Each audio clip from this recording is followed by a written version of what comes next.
All right, I'm getting you back to Nick. All right.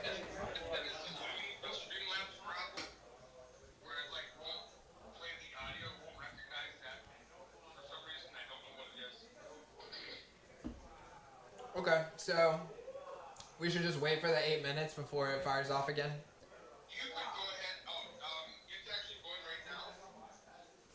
We're live, but it's got the clock on it again.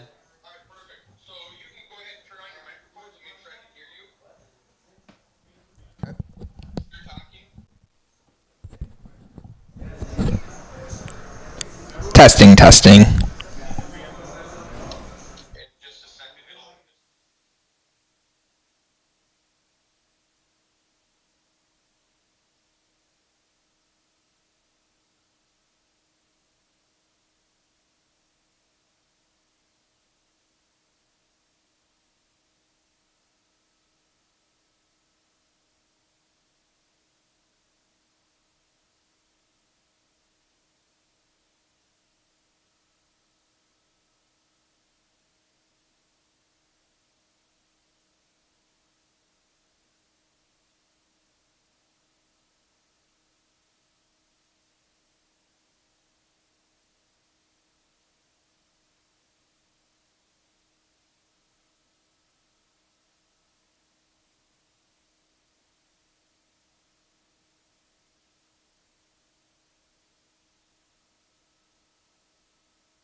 Testing. What's up, guys? And welcome in. Jack doing the test there because, yes, it has been a tough little road here. Right now. I hope the audio is up and going. No doubt. Thank you for bearing with us through that. And once again, this may be your first time to hear it. It's my third time to say it, but welcome in to Poker House of Dallas. We've got the Next Gen Poker weekly 2-5-1500 cap live stream firing off tonight.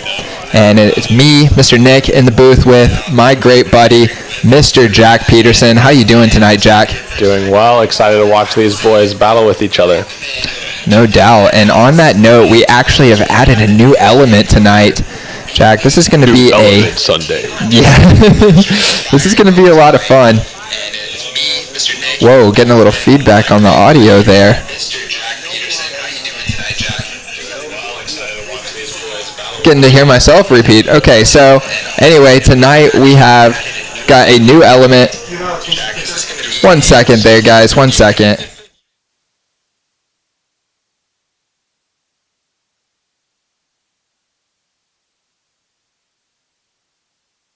All right, sorry guys, got that one fixed. That was an easy fix, and it was my fault on that one, so I'm going to apologize.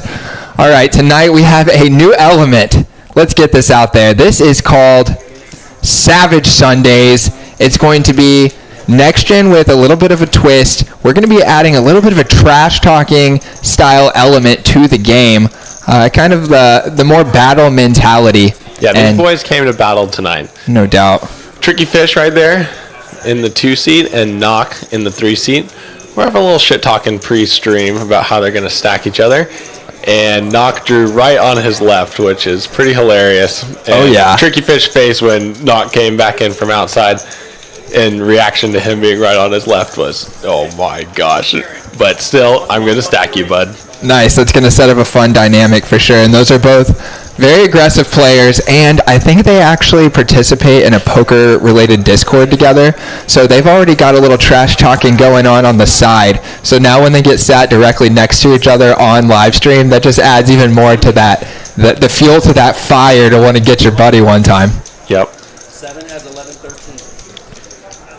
So part of the new element here is going to be to bring some players into the booth as we see these pots develop and give you guys, the viewer, a chance to see them and hear them talk about the hand for just a few seconds, maybe just one question before they hop back into the next hand. But we're going to take some of those questions from you in the chat, so we would love to see, as the night goes on here, just give us a little bit of feedback of what do you want to know about the two players. And just like Jack was saying there with the dynamic between Knock and Evan, who goes by Tricky Fish, right there in the 2 and 3 seat, that's them. Like with that dynamic, you know, that's one that's known to us personally, but we're going to see more and more of those dynamics develop over this episode and in coming weeks as we see recurring characters. Frankie opens it up to 30 in the cutoff with Queen Jack offsuit. He's going to get some action from Nick 6 with 8-4 offsuit. Let's get it. Let's battle. Make this boy play out of position. It's going to be tough. 3 players. Nick 6 is not going to go away. No doubt, dude. It's a very loose peel, but it's also early in the game, and Nick is known to give action, so... I mean, he could win this hand if he wants to. No doubt. No doubt. Nothing for the boy or Frankie. Hard to have a 6, and if you have the button and say, hey, I have a 6. No doubt, dude. Often you win the pot. All about that position, right? Actions on 6. 5 bet 40. But Frankie c-bets and takes it down, which is the best option for him, I think, on this board. No doubt, dude. And he only had 22% equity there, you can see. So, actually, even though there was only 3 people, those other 2 people both had a better chance to win that combined, pot. to win that pot. And then he was able to steal all of it for himself. We'll see bet action. Yep, easy. Easy win for Frankie. Start off the night with a little pot, go into the stack. There you see Mr. Jack here in the booth with me. That's him on the top of the screen. checking out the action while we were waiting for those technical difficulties to be subsided. Tricky Fish is looking very comfortable here. He's like, I rule this place. Yeah. How many weeks has he been on the stream? It's got to be like his third or fourth time already. Nice. He's limping. Playing the meta game. Oh, yeah. These boys like to put in the little limp re-raises. Living up to his name. And he's just mixing it up. And right there in the 4 seat. Oh, Frankie just calls. I like this decision. Just take the flop. Don't even open it up for him to limp 3.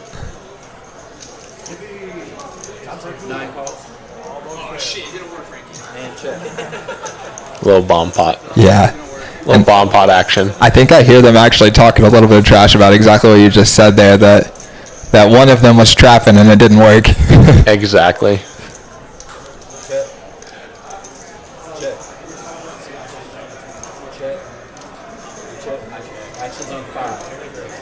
And unfortunate for Tricky Fish is this limps around so many ways, and if you got 6-7 people in the pot here, someone's bound to have an ace. And someone does.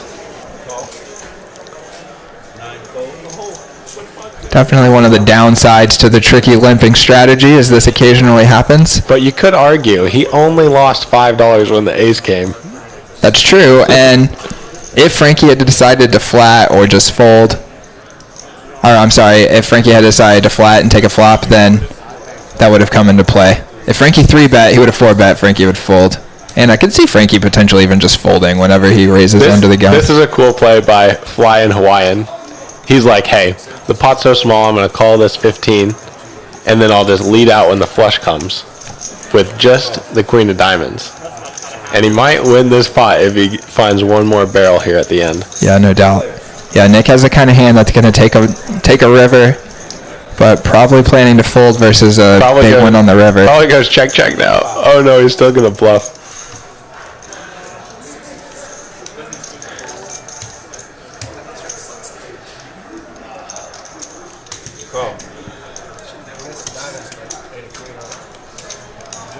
Nick 6 wins 1. Man, I'm sorry. I did not even see that Nick had turned 2 pair there. I was thinking he had 1 pair with the flush draw.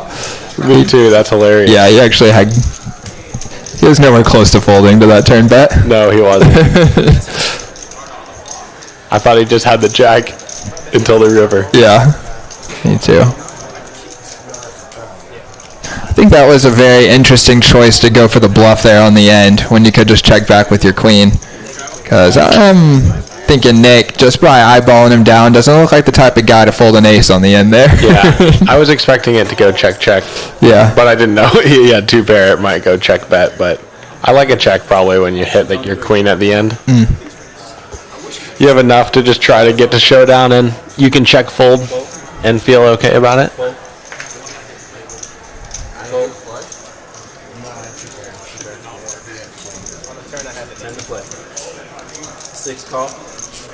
And Nick 6 there in the 6 seat is kind of a local legend here, or a budding local legend here. Plays all the big games at Poker House of Dallas that are firing off every night of the week now, and is known for bringing the heat. Very active player, going to be in a bunch of pots, putting you to tests. Fun guy to watch play, actually. I'm excited to sweat him tonight. Yeah, it's a good lineup tonight. A lot of people like to get after it. Yeah, no doubt, which will hopefully create for some of those storylines that we can capitalize on when people are getting emotional out there in the battlefield.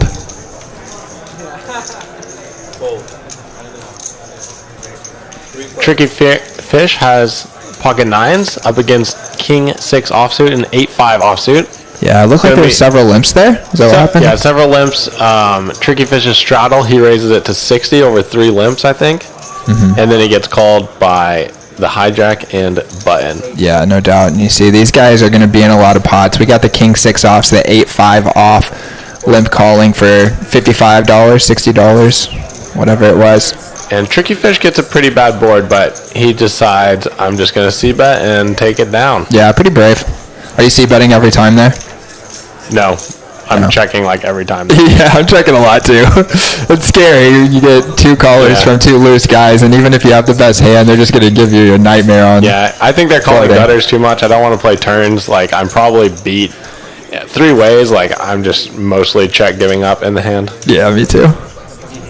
There's like better hands you can bluff with, like low gutters and stuff. But pocket nines just if you get called, you're just so unhappy and so dead. It seems. Even a 9 comes and you're scared because king queen came in. So So Eric was asking if you.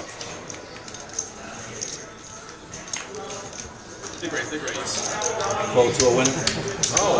Only a king. That's the high player.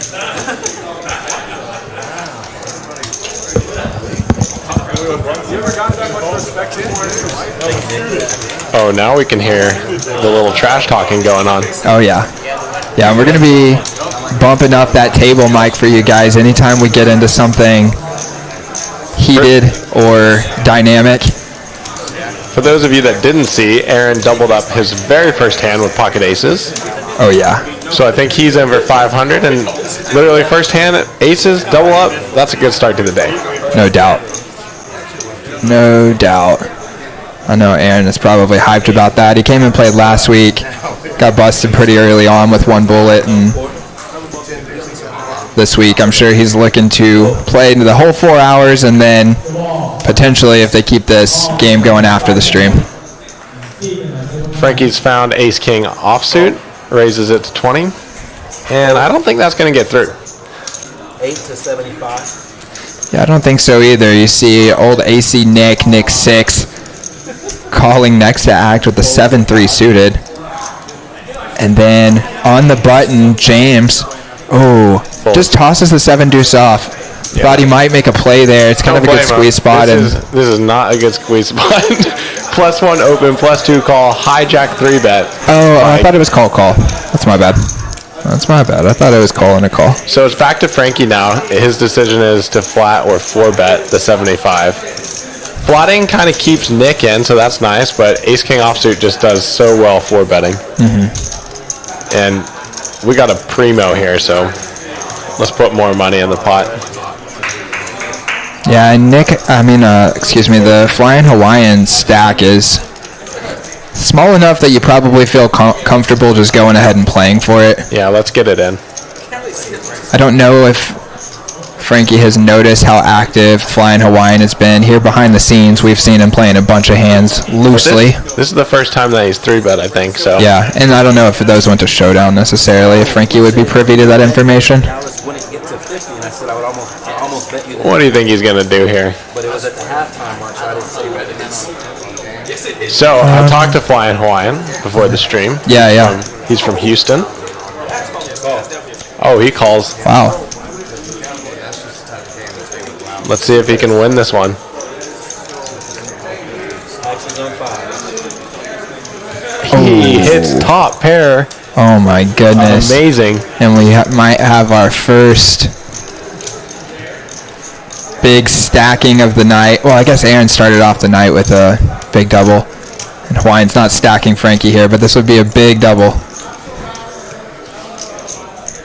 There's already 600 in the pot, and Flying Hawaiian's got less than that. Yep, I think that's Frankie's best option here. Yeah. Just rip it in there after the 4-bet with SPR a little less than 1. So I like his play. I just think that he's probably going to double Flying Hawaiian up here. Now, it looks like Flying Hawaiian is not snap called. No, still a tough spot. He has so many overpairs, but... I mean, when you call pre-flop for 4-bet for... Now you're going to have an SPR of less than 1. Feels like you're kind of committed to, like, if you hit a pair, right?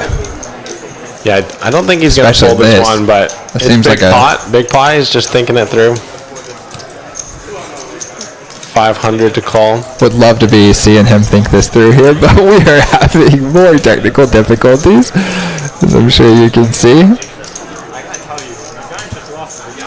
That's going to correct itself here in just a minute, but since we are on a delay, once the problem gets fixed, you got to wait for it to correct itself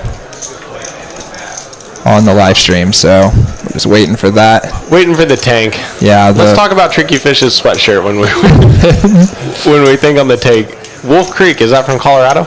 I'm not sure. When I see that hoodie, it reminds me of the Mighty Ducks logo. Yeah, we did it. Yeah. Sorry.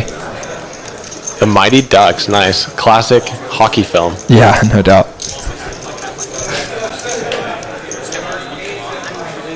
This is quite the tank here. Flying Hawaiian is really thinking this one through.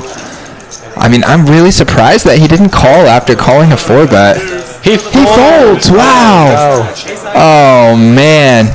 And now that is one that we're going to have to hear about from our players. Flying Hawaiian calls the 4-bet, flops top. I mean, what more are you asking for? And then folds with less than a pot bet left. Yeah, he thought Frankie had an overpair there, and he wasn't prepared to get it in. Yeah. But even if Frankie has a large portion of his overpairs, we're still doing okay. We got 5 outs, so we can still win. So just getting a price there at the end, and the fact that Frankie can have some ace highs that we absolutely crush also. Yeah. I think we have to put in the call there. That's a bummer. He could have doubled up there. Wow. Yeah, that is a Get him in the bummer. booth. And then here's Evan saying, get him in the booth. That's going to have to happen. Who do you guys want to hear from? Should we pull in Frankie? Or should we pull in, his name is Alex. Do you remember what his screen name was? Flying Hawaiian. Flying Hawaiian, that's right. Who do you guys want to hear from? Did Frankie show? Does Flying Hawaiian know? I don't know. I don't know either. 2 to 25. That's going to be an interesting element of this, actually. Yeah, I didn't think about that.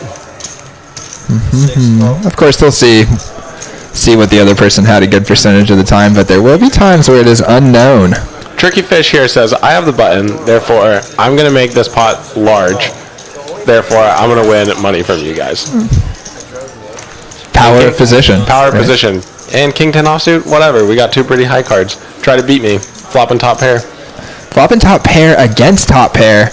And Flying Hawaiian might be feeling a little bit tilted. This is a tough spot. Yeah. Now you get in there, you make top pair. You're like, well, I just made top pair. Yeah, and made a huge fold. And made a big fold. So I like Tricky Fish's decision to call here. Yeah, and he also knows that Nick... Oh, it's Tricky Fish that has the other king. I was thinking it was Nick for some reason. Bad turn for Flying Hawaiian with no club also. He loses to all Evan 35. Tricky Fish's King X hands, pretty much. Yeah, and Flying Hawaiian is betting it himself. He's not trying to go to showdown. He's trying to bet to get called by what? I'm not 100% sure. 2's all in. Oh, There he goes. The all-in snap call this time Yeah. instead of the tank, and he's got 7% instead of the 75 that he had in the last hand.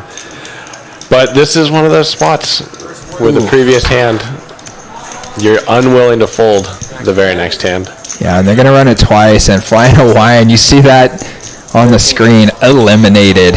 He is... Wow. That is eliminated. eliminated. He's out of here. 9th. Looks like we have the tournament thing going up, but eliminated. But you get a rebuy. But you got 9th place.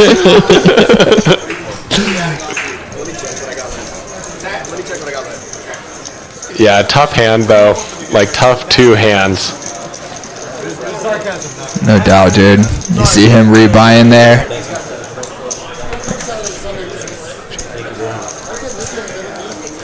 We're going to bring you guys into the booth here.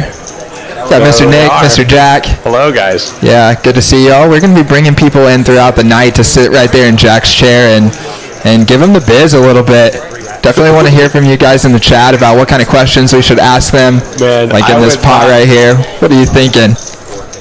I wouldn't want to be on talking about my play after I made a bad fold. Well, like a short-term bad fold and then a bad call down. Yeah, that's a tough That's one. a hard one. That's a tough one. And everyone saw it. You have to go question it now. Yeah. It's like, Keep the- oh no. All right, we're going to get back to the action here. Nobody applies pressure. Nice, some good pots so far we've had Action tonight. on 6, 5 to play. That dude's a man. Oh god. He's good for any game, but he's scary. Savage 6 to Sundays. 25. Savage Sundays. Eight calls, hand him your rack. Give it to him. Actions on 9. Call. All right, and you can see when you got a couple of loose players in the game, it loosens everybody else up. This one's going to go multiple ways. Well, I want to clear something up. We have a comment that says people just walk in and out of the room where hole cards are displayed. Actions on But this is all on a delay. Yeah, So there's nothing in here showing hole cards except for exactly what you guys are seeing 10 minutes later. 5. So we don't walk out during their live hands also knowing their cards. No doubt. No doubt, but we do appreciate that concern for integrity, as we too are concerned about that. But as the commentators are the only ones that come into the booth here, and in the booth there is no display of what's actually happening in the game live. Look at that. Tricky Fish up on top of the leaderboard again. I feel like last time I commentated, he was on the top of the leaderboard. Yeah, no doubt, dude. So looks like he came out tonight flying. Yeah, and I know Knock and some of their boys, Nico, Athreya, guys who are also part of their Discord for the Next Gen guys and have appeared on this stream. They love to give Evan a hard time about the way he reviews his hands and basically tries to improve his poker in general.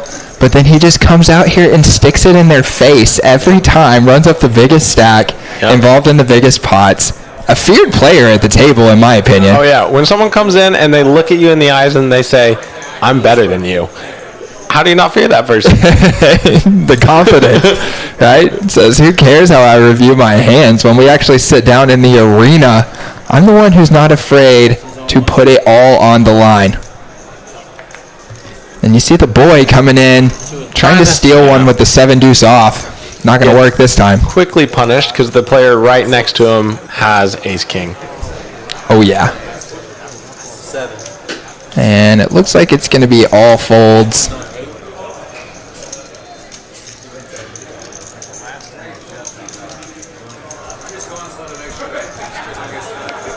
We do have the Flying Hawaiian thinking about this. There's 277 in James's stack. 275. Actions on 1. About 380 in the middle. Is all in. Okay, he does just let it go. Looked like he might be willing to gamble right there. And the boy exposes that he was trying to steal one with the 7 deuce. They are playing the 7 deuce bounty game tonight, guys, so if anyone scoops a pot with 7 deuce offsuit, suited variety does not count, then they get $10 as a bounty from each of the other players in the game. So that's what you saw the boy going for right there. It does not work out for him. 8, 10, 9, 20. And he is another player who kind of feared in the mix, I think, Jack. The boy is pretty fearless. I mean, look at his big puffer jacket. Yeah. You can never see his face. Yeah. So, I mean, how do you not fear that person? Yeah. It's like the silent assassin. Exactly. That's how I feel. And whenever I went over there and introduced myself to him, I said, my name, Nick. He says, the boy. Nice. Epic. Okay. Epic. I would expect nothing else from the boy. Yeah. You go introduce yourself, the boy. The boy. It's like, you are the boy. And I like his jacket a lot. 6 call. Call. It is cold in this establishment. 8 call. Always in poker rooms. It's so cold. 4. What do we got going on here? Looked like we had a raise and call multiple ways with a straddle and double straddle on. So this game is already popping off. This is supposed to be 2-5. They've already made it 2-5, 10, 20. 4 blind game. And Nick is going to lead out here, 35 into 200 from the small blind. He's just seeing what's up. he's got the stone cold nothing. I mean, he's just putting out 35 into 200 and say, what's up? Yeah, guys? what's up, guys? Hey, guys, what's up? Aaron's going to give him a light call. And now Knock is going to call with the second pair. Yep. Knock actually has his hand on lockdown if he can get to showdown. Yep. That's going to help him get to showdown there. And Nick I don't know wisely if it will or says, not because it helps the other guys so much. it does.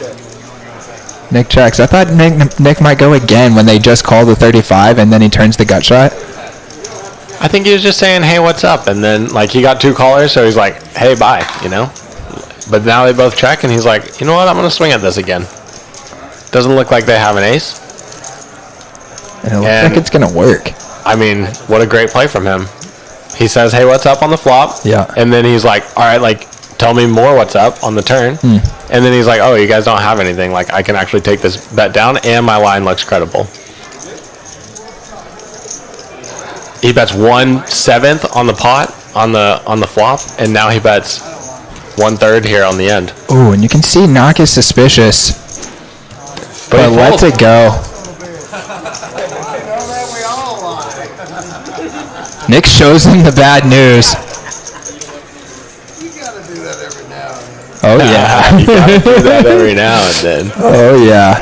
I love it. He got him. Yeah, sometimes the question actually backfires. Great play. I was gonna call, and then he said that I should wasn't buying it. You believed him? Yeah, I did. Usually, people. Hey, Doc, ask me what I should do. What you should do. Never believe a poker player. Usually, people are pretty He people are pretty will truthful lie. usually. I did that to Jay one time. I want to hear him talk about that. I want John? Yeah. Bring him in. No. Oh, Nick? Yeah, Nick. Okay, bring him in.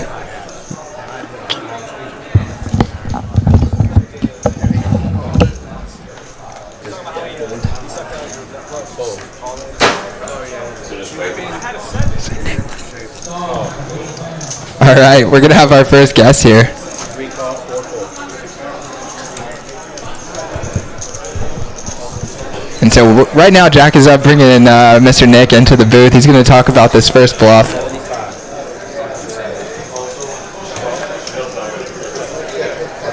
Mr. Nick, what's up?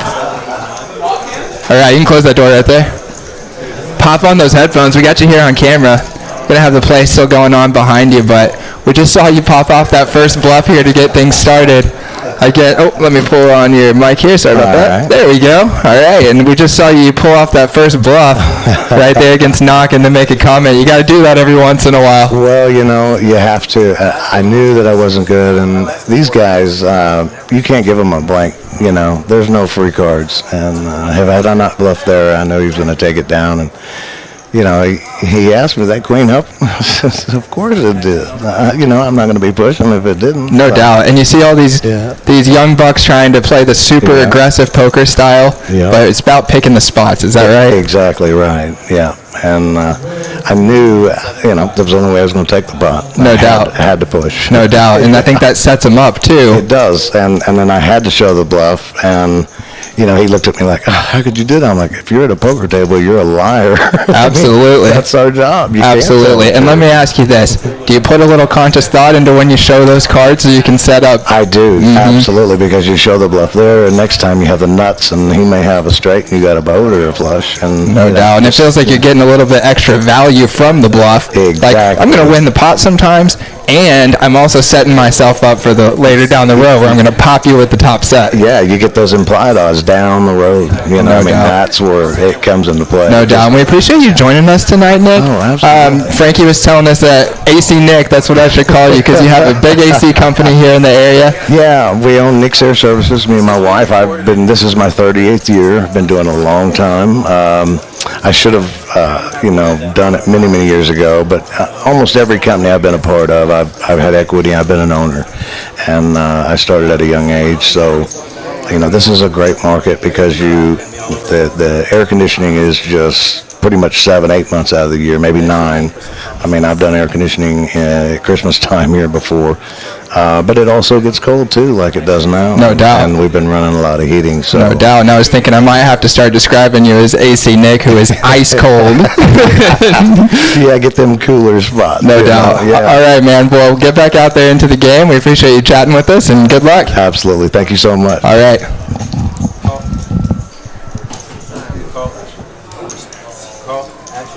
All right, guys. We're going to get Jack back in the booth here.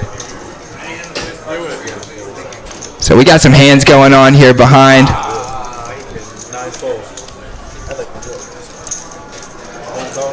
And this is going to be another 5 or 6 way pot, raised and called multiple ways.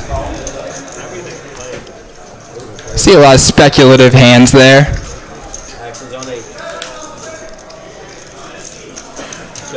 Taking a flop, and welcome back, Jack. Yeah, what happened? I stepped outside. No doubt. What was the story? The story was that you got to set that tone early in the session and then strategically show him the bluff. Okay. And you get a little extra value out of that bluff so that later on in the session, boom, he's going to pay you when you got the top set. Okay, nice. Yeah. I love it. And a cheap one to get that image.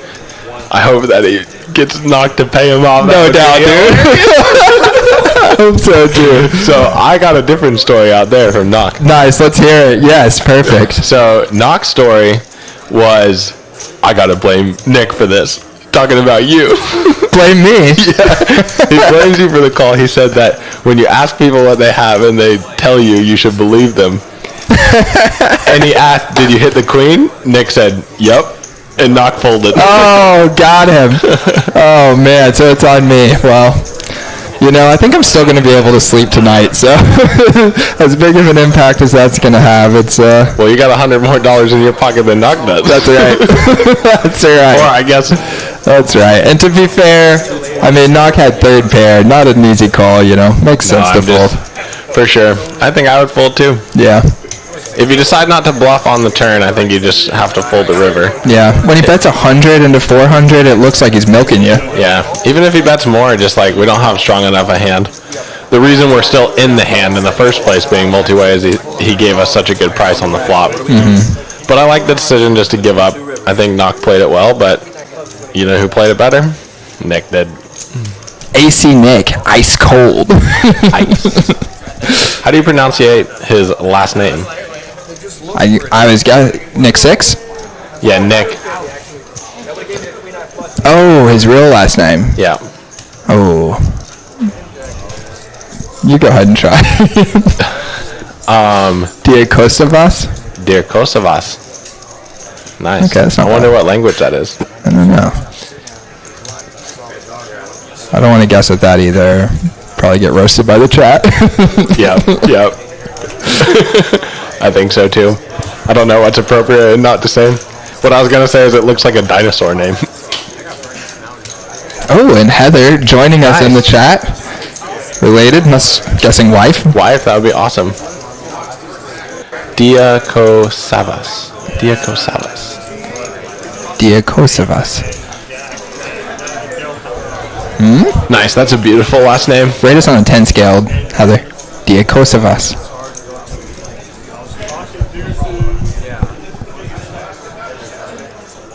Greek.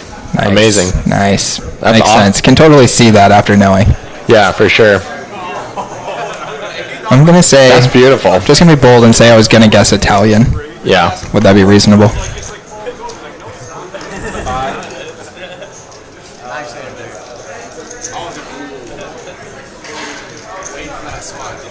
Nice. Thanks for the feedback, Heather.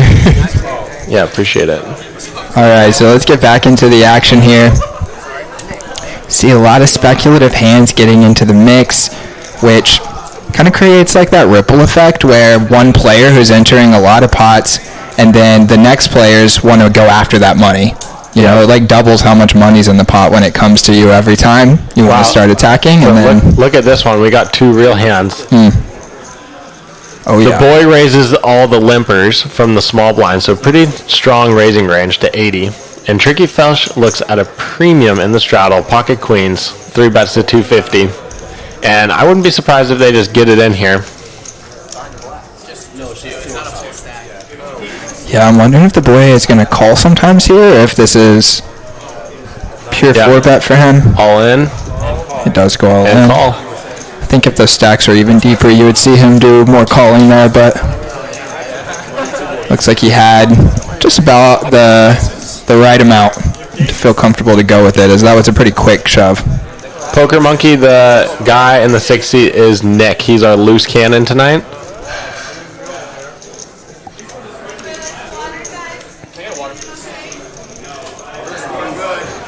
Queens are good on the first board, and they're going to run it twice.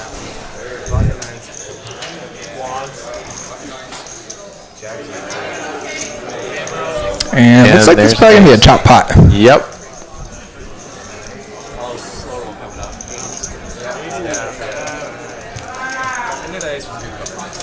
And chop it up, $18 and $17. No pain or pleasure in that hand. No doubt. I like the pain of running it once. Yeah. Someone's gonna lose. Yeah. I'm a little bit, just a tiny bit surprised to see these two guys run it twice. Thought they were both sort of the max pain kind of guys. It's reasonable though. Right, and you see those V-pips popping up, guys. V-pip voluntarily put money in the pot, meaning the percentage of hands that you choose to play, which makes a big difference in your poker strategy. And you see those numbers popping up, and they range anywhere from the low teens up to the mid 60s, which is pretty typical of what you'll see in any given poker game. And between those two different strategies, there is a huge difference in the way the game feels to play, / the strategy that you're choosing to play on the streets later in the hand. And creates a lot of fun dynamics when there's players of all different styles competing against each other like we have here tonight.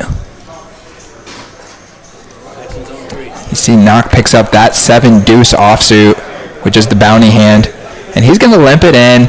There you go, just see what happens. Yeah, I think that's an interesting and very acceptable strategy. Like, getting it, raising is not getting it through, so let's just put in one and see what happens. For sure, and Knock also has that image of being capable of 3-betting after limping, and I think people will be a little bit scared whenever they see that, and he'll get a lot of credibility when he goes for that back raise. But this one's going to go raise and then 3-bet. It's Aaron who attacks with the 10-3 offsuit over those limpers, and you see how wide people are willing to attack those limps. And then you've got the boy coming in with the 3-bet behind him with the queen 6 suited. Power poker. Yeah, wow. Aggressive poker right there. And Knock got away from it for $5.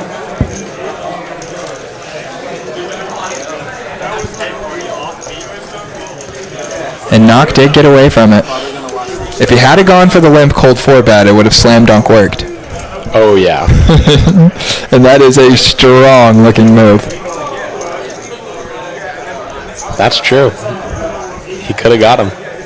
That would have been an epic one to get. That would be epic. That would be a pull him in the booth type of moment right there. He wants to get pulled in the booth. Well, he does. Hey, buddy, how do you get pulled in the booth when you don't cold forward the limp on the 7-deuce off? You know what, dude? I'm borderline wanting to pull him in the booth, or at least if he comes in later, and just roast him ourselves. Oh, yeah. We have to. He's begging me to get in the booth. Yeah, he's begging to get in the booth. Well, buddy, 4-bet the 7-deuce offsuit and get it through. He gets in the booth for the first time because we're trashing him.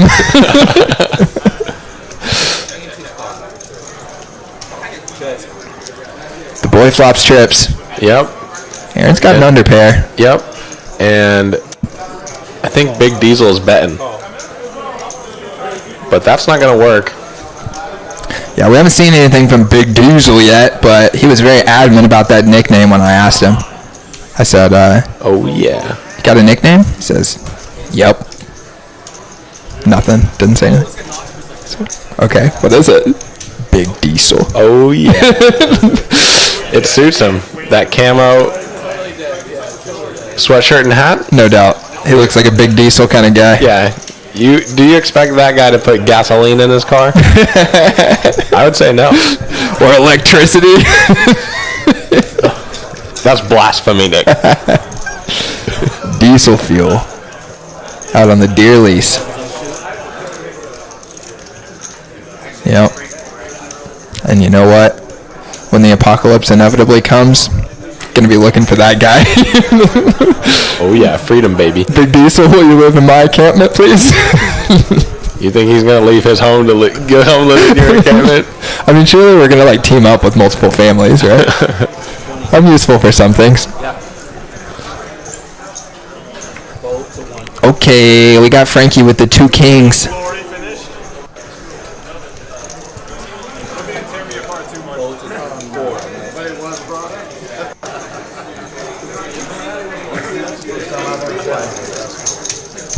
Call heads up. First player will check.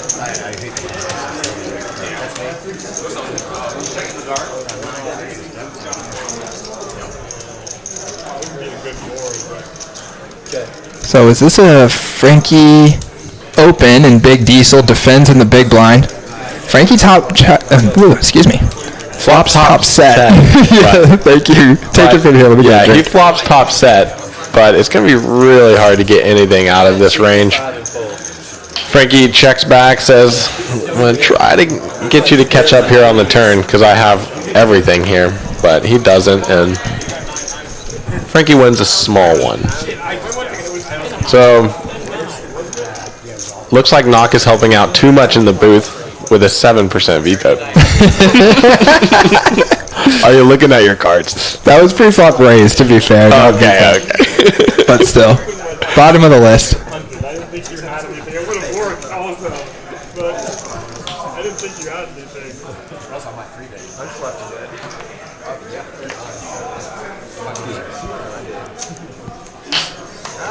No, you could guess. Yeah. Actions on 6.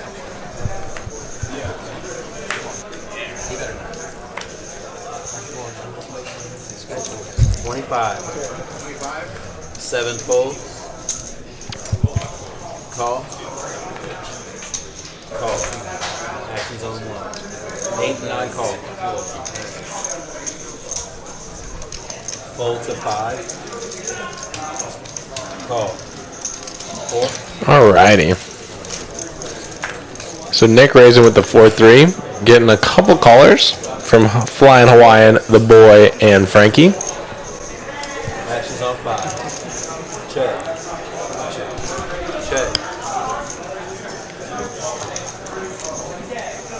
Not much going on here. Frank gets a little bit of something, but not too much of anything.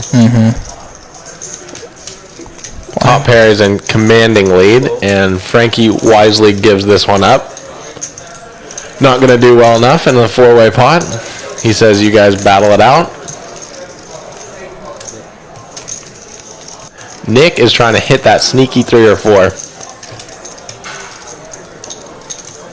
He doesn't, but he's like, hey, you can't be too strong.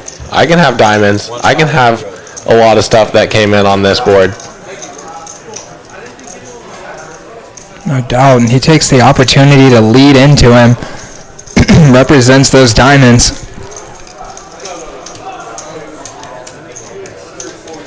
And Flying Hawaiian just gives it up. Wow. Mr. Nick, bang, bang, back to back. Easy game. He just puts them exactly where he knows they're at and then takes the pot down. I couldn't tell if he showed that one. Let's see what he has to say. 40. Weekly game. You put on the 40 stream. I haven't had a chance to. 10 and 20. Give me a chance to do it, I'll do it. What's going on? Nick's folding like 8 out of 10. And then when I do, I'm not making it 20. I made it without giving you money. I mean, I'm just set on the flop. And they're like, Alright, 40. Well, there we go. Alright, Frank, you don't miss this. Looks like they're doing a flip or something of some kind. 7 deuce, one time. Come on. Let me just rip it. You're gonna stop 7 deuce? Okay, this looks like it's going to be, what, 5, 10, or so, excuse me, 2, 5, 10, 20, 40? Yes, triple straddles, guys. Nice, the boy putting on the 40. Fearless. We got Mr. Chris in the chat there. Good luck tonight, Chris. He's over there playing some PLO. The great game of Pot Limit Omaha. Lemon Omaha. Shout out to Chicago Joey for popularizing the game.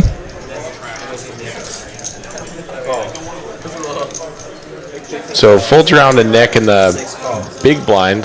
Two people behind him. He calls the ace-4 suited. But Flying Hawaiian.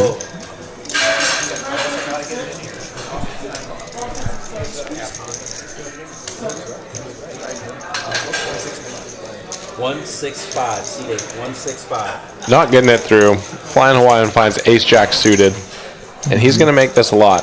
But the question, does Nick go anywhere? I don't know. Wasn't that fun? And the way he's reaching for those chips, I'm going to guess probably not. At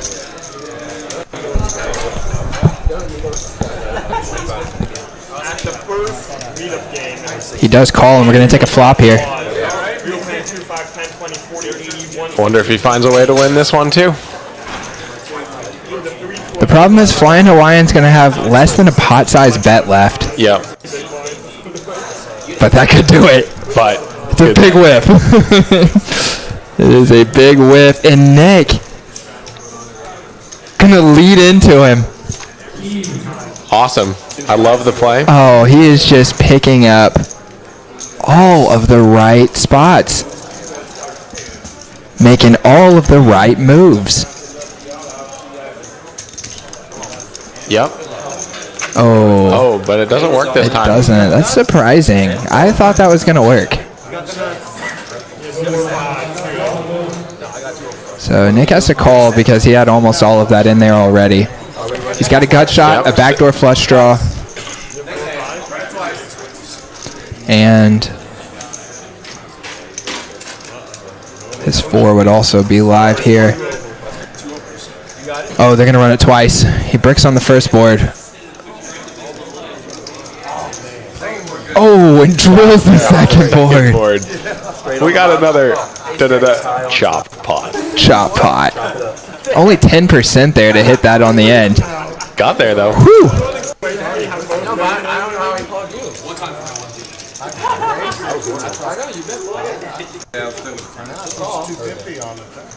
Man, I really thought that lead right there was going to get it done.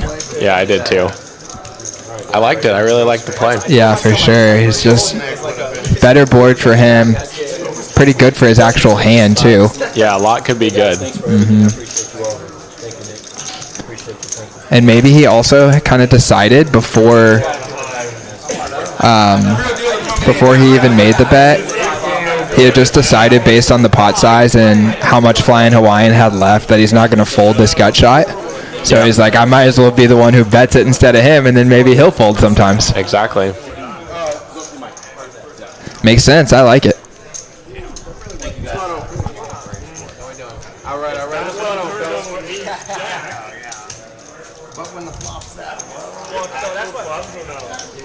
Everybody loves a chop pot. Chop pot.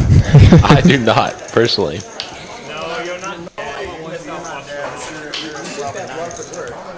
Alright guys, small B.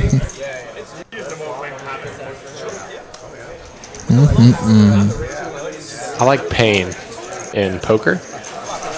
If someone, you should run it that one time, and whoever loses, loses. They gotta ship all their chips to the other person. Yeah. The one good thing about running it multiple times, though, is it keeps the game going. Keeps people in the mix. You do lose that pain and pleasure element to some degree, but this is a pretty big game. 3 fold, 4 fold, 5 fold. 15. Yes, sir. Stand-up game. Everybody's been doing the stand-up game. I've seen it at, like, every time I go into anywhere now. Really? Yeah. Just random tables doing it? Just random tables are doing stand-up. Wow, interesting. That's fun. Yep. I mean, I've actually thought about in the past, like, how well it would do if there was just a table that was for standing up, like how you see blackjack tables and stuff that are like that. And it was built to like low chest level or something, and you could just stand up and play. Yeah. Would you go play that table? I think I would. I mean, I'd definitely try it. Yeah, go try it one time. Yeah. Would the dealer sit on a big chair or stand? I think in the situations where you see blackjack tables like that, they stand. Like at a roulette table, for example, but could see either way working. Or they could have big chairs for the players if they want to sit down for a little while, but it's like you mostly stand. Oh, drills it here on the turn. Flying Hawaiian. Call the flop bet with a gutter and just nails it. And it looks like Nick is thinking about betting. He does. And Nice. he's picked the wrong spot this time. I'm happy that this pot's going to go Flying Hawaiian's way. He's had a tough little night so far. Tough spot here for Tricky Fish. You're getting a really good price, but little weak kicker on your ace. Nice. He makes a good fold. Yeah, makes a great fold.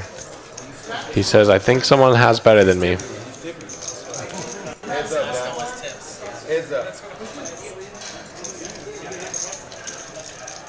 If that river was a 3, I was going to be so upset because we're going to have another chop pot.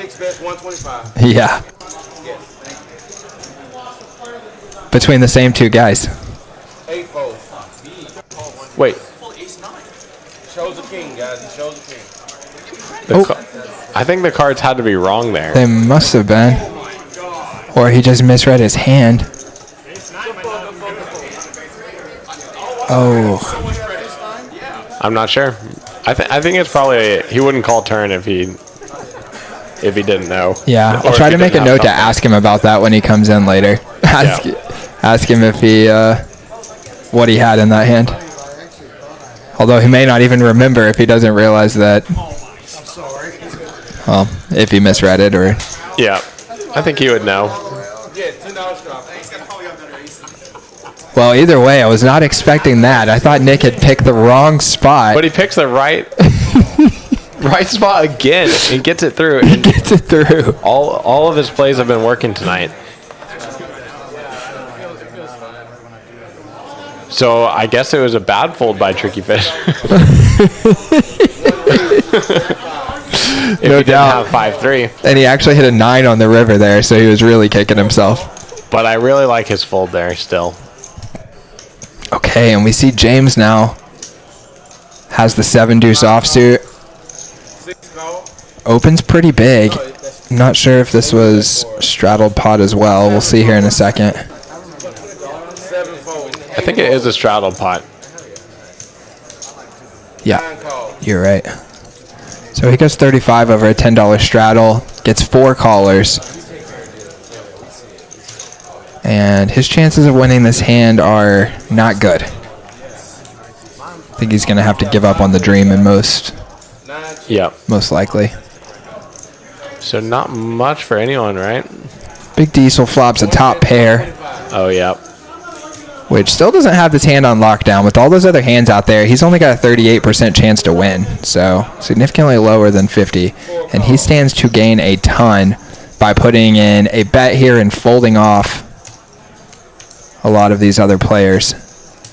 James is still going with it. He flopped a pair. So he said, you know what? Good enough. Good enough. I'm going to try to take this pot down. I got this far, and my 7 and my deuce are probably pretty good outs. Yeah, and it looked like Frankie had ace-queen suited there, 2 spades, which I guess he overcalled with the nature of the raise being early position. Maybe perceives this player to be a little tight. Decides just to overcall. Nick's in there, too. Would have drilled it. Would have drilled that. Nick called with middle pair. Yeah, and James called too, huh? 1 check, 4 check, Big Diesel still has the best hand. 6 check.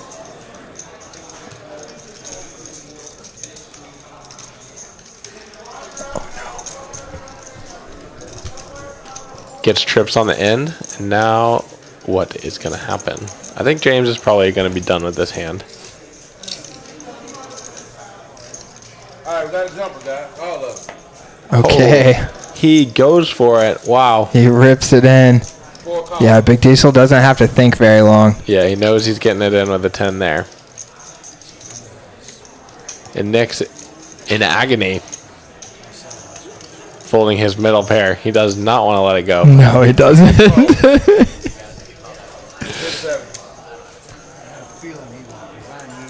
And James is going to see the bad news here. He went for it all. And it looks like with that, he's going to be out of here. Tough for James. And I think we actually had Kim Stone on the alternate list as first alternate. We'll see if that's true, but she might be joining the game here, and we'll love to see her participate in some Savage Sunday. I know she'd be happy to get in the booth and talk a little trash. Is he gone? Is he coming back? Dude, he is done, I believe. He's done. I think he told me before the stream he had one bullet. He was taking his shot. Dang. Dang. That sucks. That sucks. That's tough. Yep, the One drive shot. home is always bad. Oh, especially when you went in after it with that 7-deuce offsuit for your whole stack. Yeah. And it's gone. The dream is over. Yeah, you went for the glory, and you have to leave stream early. That's a bummer. 2 straddles for 10. I got that. Okay. Those car rides are the worst. For sure. Have a losing session like this. Yeah, and Big Diesel basically got to stand there and catch falling money out of the sky. Yep. See, flops top pair, bets like you should, checks through on the turn, and then makes the trips, and someone shoves right into you. That's always really nice. 9 fold. 8 fold. You got 8 fold, 9 fold. 2 fold.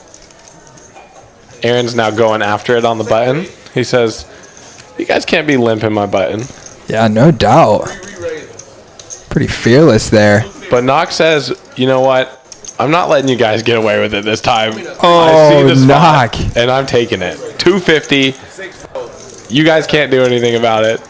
No doubt. And I think he decided he was going to play for the Flying Hawaiian stack right here. Yep. As he had called for the 50. And sees that he's only And- got about 300 behind. He folds a lot, and we're doing okay against his range as a general. So it's just like, let's try to get this dead money. No doubt. And when Knox sees Aaron fold, he knows that nothing bad can happen. He either plays for this $300 stack, or he gets folds and scoops $100. Yep, either is just fine. Getting the pot now is probably better, but definitely better. But it's fine if he calls. Not in this exact circumstance, but we still win 1 out of 4 times. 8 call. Okay, and so Flying Hawaiian's just going to call here and leave himself $76 behind to take this flop. And it's not too good for Nog. He's not going to be able to fold for $75, but this is going to feel like agony Yep. as Flying Hawaiian He rips it knows, in. he You can knows. see on Nog's face there. He's like, I missed, but I'm in there. I'm in there. Count me in. And now he's got 9% here on the end. And that's not going to do it. Oh, they're going twice. Don't do it to And me. now he could use a board pair, but nope. Don't give me a 1/4 pot now. Man, and this has been a swingy start for the Flying Hawaiian.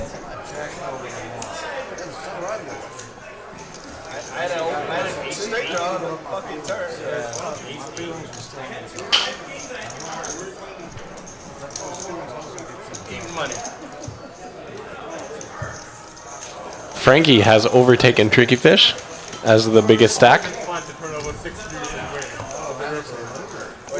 All right, and we've had Tiny Poker here in the chat. Get caught up with that. Thanks for all the comments, Tiny. Thanks for being a loyal supporter. You can see he is admin there. Look at that. He just earned that notification last week to help moderate the chat for us. Appreciate it, Tiny. And you see YMC Learn Chinese there. Thank you for those kind words. You are awesome.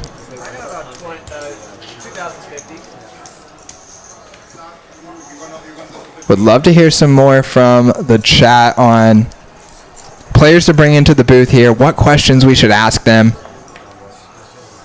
We'd love to create some more storylines that we can follow through the course of these different episodes week to week. And yes, we are here every Sunday, guys. Going from 6 p.m. till 10 p.m. 6 raises to 20. 7 calls. 8 calls.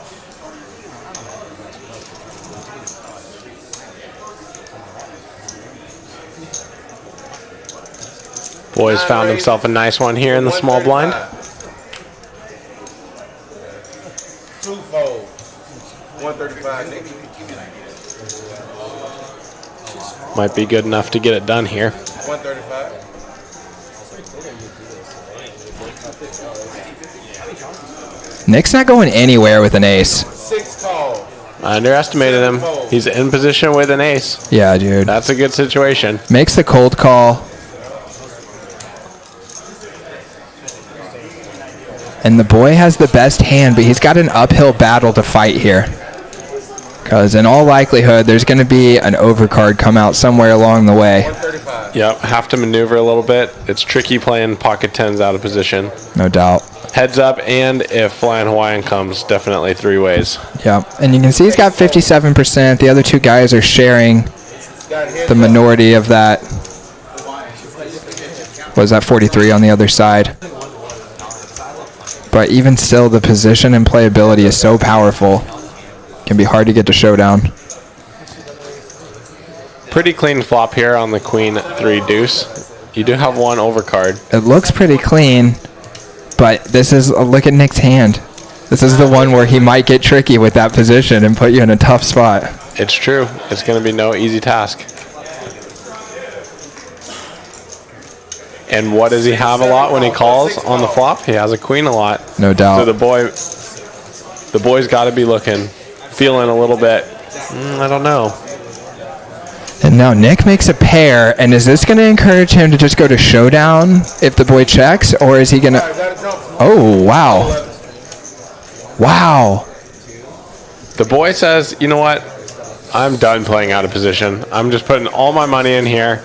If you have a queen, you beat me. But get out with everything else. No doubt, dude. And now Nick sitting here with his pair plus gut shot. Also thinks his ace might be good if he hits that. And in fact it is. Gives him about 22% chance to win. And he's getting about 2 to 1. And this might just be the sickest value bet I've ever seen if this works.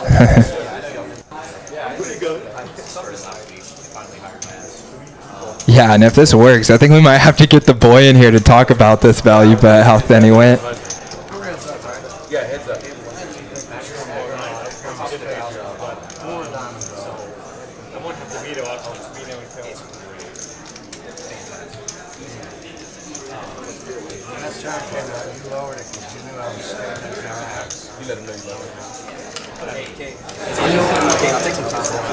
Okay. Hey, Matt. Thinking it over here.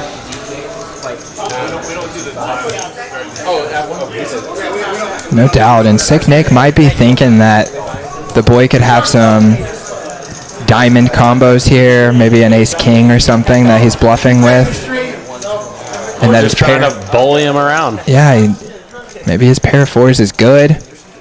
Plus, he's got that chance to improve, like we mentioned. He's getting a price, 2 to 1. A lot of reasons to consider it. Oh, he goes for the cards instead of the chips. It's also so sweet to make that hero call on the stream.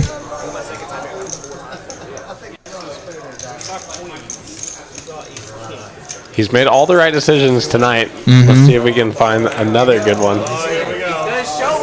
He's showing one.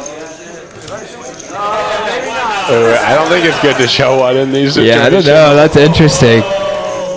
Oh, if he shows the 10 of spades. Oh, I bet he did.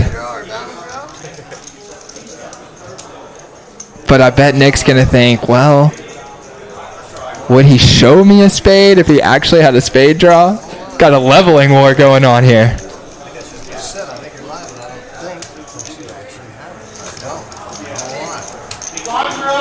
You did not want me to see your eyes on that time. You know what I'm staring at you, I wasn't looking at the board. And he went like this. Put his head in and said, Nice little psychoanalysis from Nick 6 here. But it's tough when you can't see the boy. The boy is a ninja. No doubt. And he wears his big poofy jacket and his mask and his hat real low. So how do you get a read off a guy that you can't see? Yeah, that's a perfect description. He's a total ninja. But Nick's still finding something. You dropped your head. Let's see what he does. On a body language read.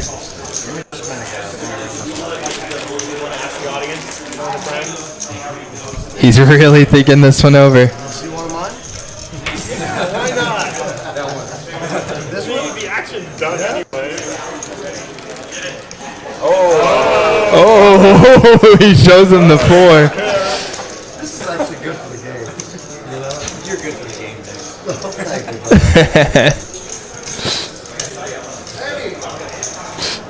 Dave. Nick's having fun tonight. I'm glad.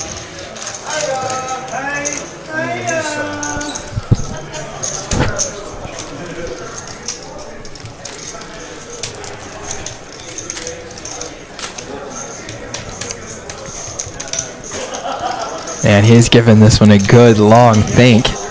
He is. It's a tough spot. He doesn't know what to do. Big bet coming to him. He sees all those chips in the middle.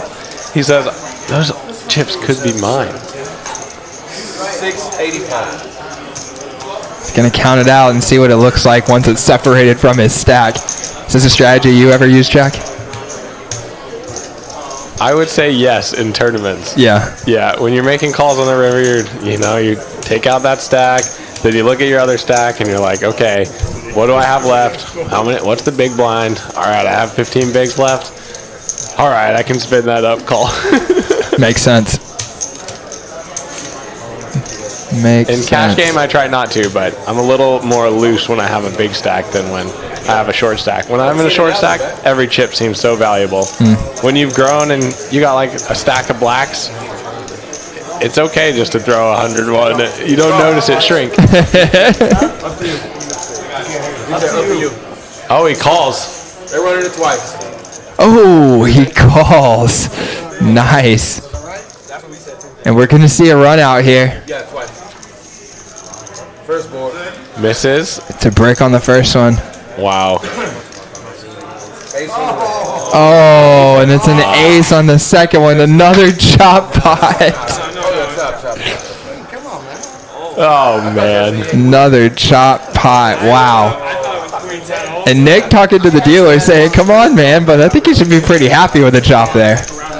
Only had about 22% chance to win. We had all that, and nobody feels anything. No pain. It's just on to the next Now hand. that one was brutal, dude. That one was brutal. Okay, some of the others where it's like a more standard spot, I can feel it. But on that one, it felt like someone needed to feel the pain. Yeah, someone needed to feel In it the there. tank for like 5 minutes. Exactly. Like, the emotion. I think I'm going to ask him about that, actually. Why the decision to go 2 times after the tank? Yeah, I'm going to recommend no running it twice. I'm a big fan. This is making me question because I've been asked in my own games, they let you run it twice. I've always played in the casinos that don't allow this. Yeah. And it also feels like I've less motivation to bring someone in the booth and like really highlight it whenever the pot was chopped. Yeah, exactly. Like no one feels anything right now. So we can't bring anyone into the booth and talk to them about it because there's no story. The money's the same. Yeah, if the boy had a 1 right there and scooped that big pot, I'd be like, bring him in. Exactly. Let's talk about the thin value. Exactly. But yeah, now it's chopped. Nobody's hurting. Yeah, no big deal. Yeah, no big deal. You can't don't even talk about it. So Ken O'Kane's asking, how do the calculations of how many chips and how much any person is up or down, how does that work? And there is what's called an action tracker, and it's being typed by, you can hear the dealer right now calling out. And so we have this guy over here in the background, Mr. Eddie, who is helping us out. And so he just types it in on like a user interface software that keeps up with all of the action as well as the movement of the stack sizes. Very useful software. 40. All right, we're going to see like probably a 5-way pot here. 6 call. Everyone's in there trying to hit something. 7 call. 8 call. Good race, good race. Five to the spot, right? 5 to the flop. I had to.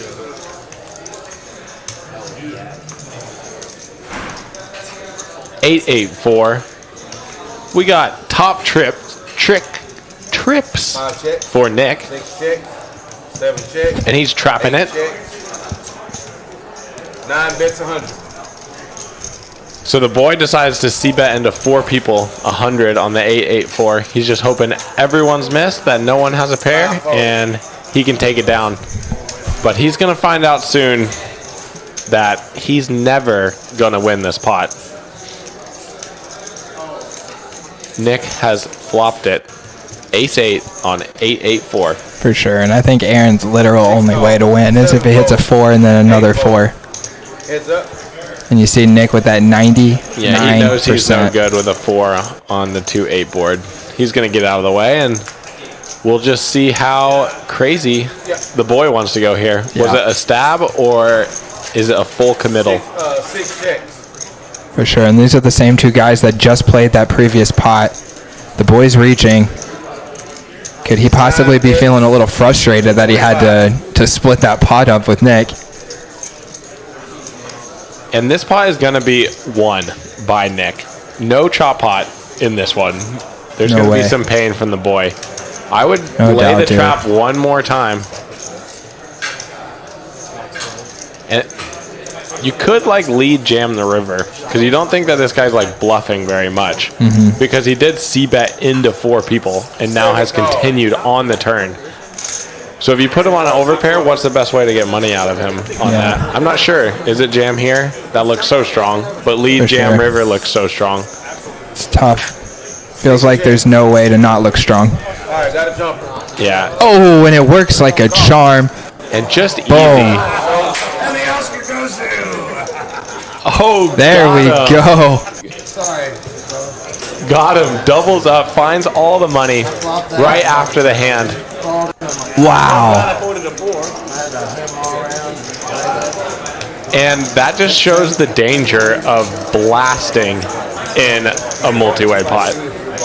Wow. I'm learning a lot right now about multi-way pots with PLO. Yep. And that is risky business. Going 3 streets, 4-year stack against someone who could very well flop trips. Wow. Wow is right.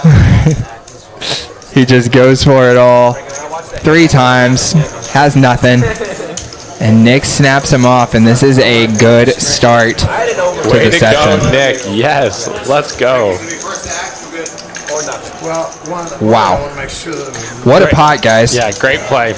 What a pot, guys. And I'm wondering, like, where's the line on when we're trying to bring people in? Should we start with mostly winners until people get used to the idea? I think so. Yeah, I would I feel don't know. kind of bad right now just being like, hey, the boy, come in here and talk to us about getting stacked by Nick after he sucked out to split that pot with you. Yeah, that's tough. I don't know how people are going to respond to that.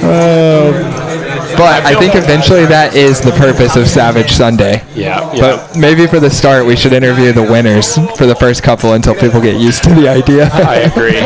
I would feel comfortable asking Frankie and Knock in here, but I don't know the For boy. sure. I don't know how he responds to like losing a big pot. So For sure. Like, hey, you want to do an interview about your big loss? yeah, that's tough. I wouldn't want to do that. Oh, boy. I wasn't paying attention. No, it's okay. Usually just All right, 6 calls. Like interviewing the Super Bowl loser and just being like, you guys played a horrible game today and lost your whole season. Yeah. 1 raises to 35. I mean, they do in a way. They do. All the That's- coaches and stuff do post-game press I know. conferences. That's wow. Yeah. It's tough. That's tough. That's tough. I think what I'm going to do is wait until someone who has maybe had a tough spot like that does well. Like if the boy doubles up or something, we can ask him about the tough spot at the same time. Yeah, cool. And this is a multi-way type of game. Everyone's just getting in there, hoping to hit the best hand. James has queens, and he's going to flop top set, and Tricky Fish has bottom set. Whoa. James came back in the game. He came back. Oh, so James is back. he's back. This is one of his first hands back, and he gets set over set. Oh, yeah. Maybe we should pull James. Give him a chance to talk about busting out the decision to come back, and now set over set. Is there any danger lurking here? Flying Hawaiian has a pair and a flush and a backdoor flush draw, so he might peel and take a turn here. Tricky Fish is getting all of his money in no matter what here. He's just letting some other people come in here. Okay, and Nick's in there too with a gut shot. Yep. So a couple of small chances. Turn is clean. Yep. Feels good for the queens on this turn. For sure, and James has less than a pot-sized bet left, so it's going to be really easy for him to get it all in the middle. Is he going to just bet it all right now or break it into 2 bets? That's going to be the question. He checks. He's checks. laying the trap. Okay, interesting. And Tricky Fish is like, oh, yeah. I'm about to make all the money. Yeah, no doubt, dude. This money's going in right here. He's like, Nick, overcalled. We're 2K effective. I got bottom set. Let's go. Yeah. You're a little sad to see James check again on the turn because you think he has mostly give-ups. But little do you know, he's trapping you. The guy flopped ace king of diamond. No, he flopped the flush. So such a cooler. Yeah. So we turn it over. The thing that's awful though is the dude with the set. He voted on the river. So the guy said I got nuts flush. He goes, no good. And I said, you guys can't win the game. You all that. Yeah. 25. No, hold on. The royal flush draw. The queen of clubs came out that fucked right there. He had a gut shot. Yeah, the gutter, the royal flush. Because 10, jack 8, I had 7, 9. And he had So Nick is still in the tank here. Looks like he is considering calling with his gut shot. This would be very loose, and I think he would immediately regret it when James shoves all in. They're super deep, so he thinks that James is just out of the pot now. So he's like, if I can hit a gut shot versus something very strong, or he might be looking to look tricky with like a flush draw on the end or something and have a leading. So there are ways that he can win this pot when he calls. For sure. And James's check could potentially earn him an extra 225 or maybe even the whole 390 if it goes call. Oh, he calls.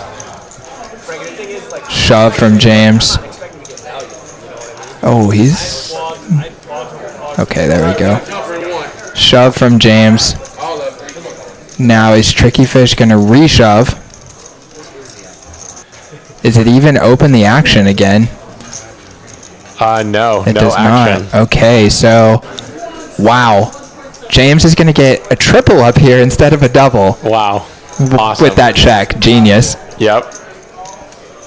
Because I'm sure Tricky Fish is going to call. Well, he has to just call. And then Nick is going to...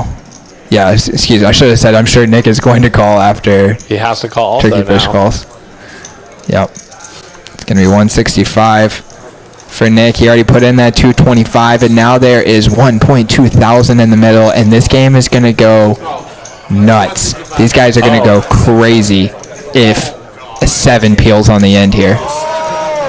Now Nick folds. Oh, Nick folds. Okay. Looks like. Interesting. Oh, he's going to be steamed if a 7 peels. 3 is a brick, and Tricky Fish needs a 4 and only a 4. Looks like it was folded, so James has the check mark. That's a brick there on the end, and James is going to get the full double. Nice work. Very nice. We're going to call James in here into the booth, have him talk about that hand real quick. Talk about the 7 deuce hand. Yep. Jack's going to go flag him down. Thank you, Jack.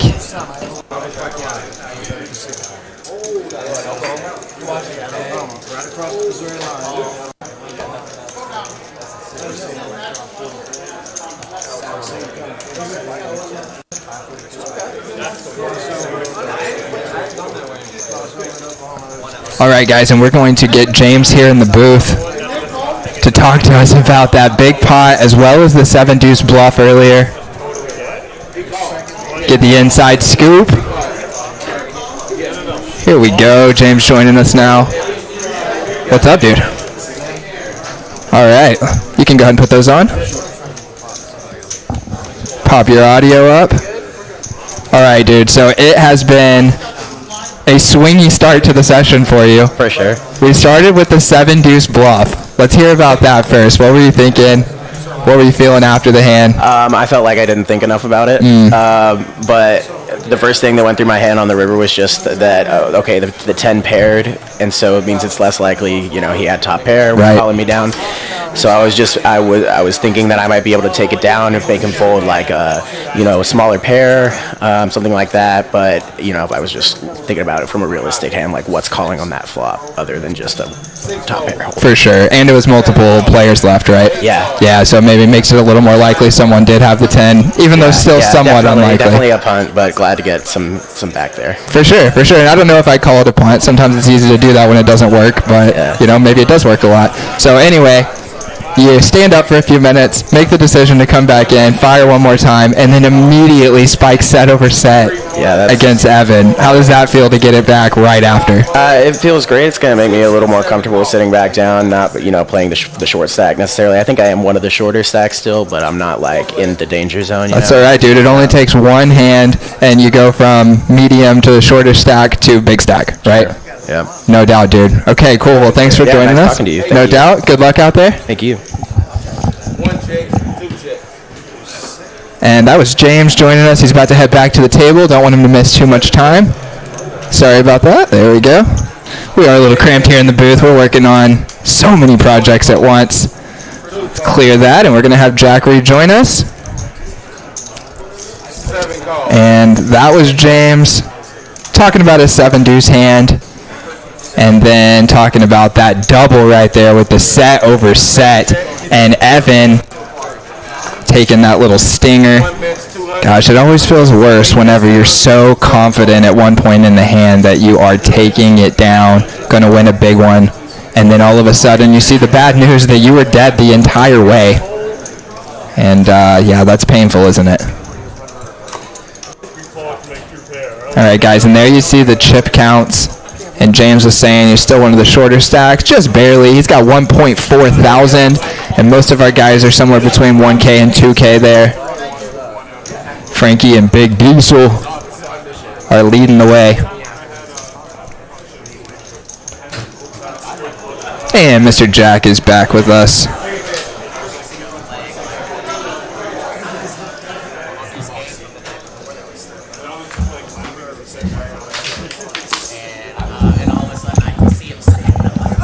All right, welcome back, Jack.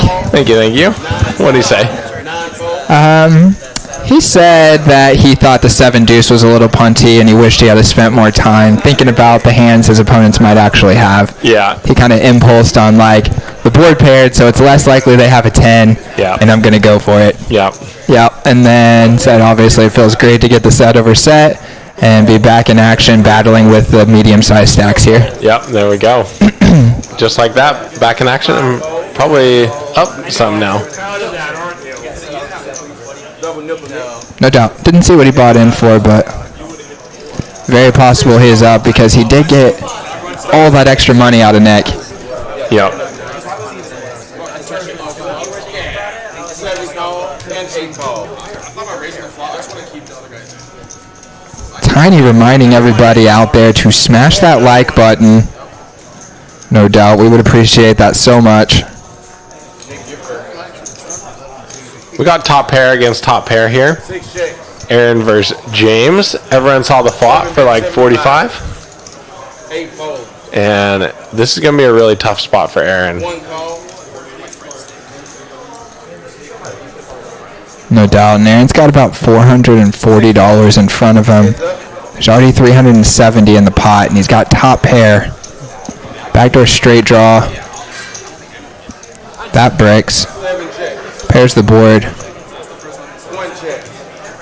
Yep, James checks it back, which I think is a good decision here. Don't have to protect against bunts. Your king is like not that great. Ace comes at the end, and Aaron throws out a little blocker bet.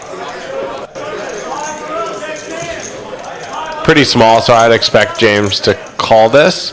But sadly, we have another chop pot here. What does this make? About 5 chop pots so far? Too many. Too many. I'll say. that what you're calling it?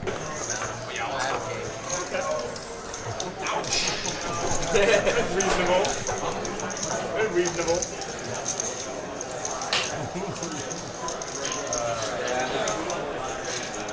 I thought he was looking to turn his hand into a bluff here. That would be good because then it wouldn't be a chop pot.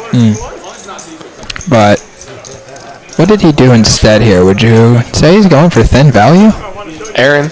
Yeah. I just don't think Aaron really wants to see him bet, so he's just blocking for like a fourth with maybe maybe the best hand, maybe not, but just kind of blocking the action. Yeah, trying to go to showdown. Trying to get to showdown, and thinks his best way to do that is putting out a little fourth blocker bet. And James is thinking about it. This is not an easy call. It feels like Aaron is representing a better hand than what we have. Yeah, he folds. He folds. So a little bit of everything that Aaron's play can do. No doubt. Make a king fold sometimes. So you're making the chop fold. If you get an if he has an ace, whatever. Like nice hand, but at least I didn't have to face a bet. No doubt. And maybe get called from an 8 or something like this. But he picks up the whole pot, no chop pot. Let's go.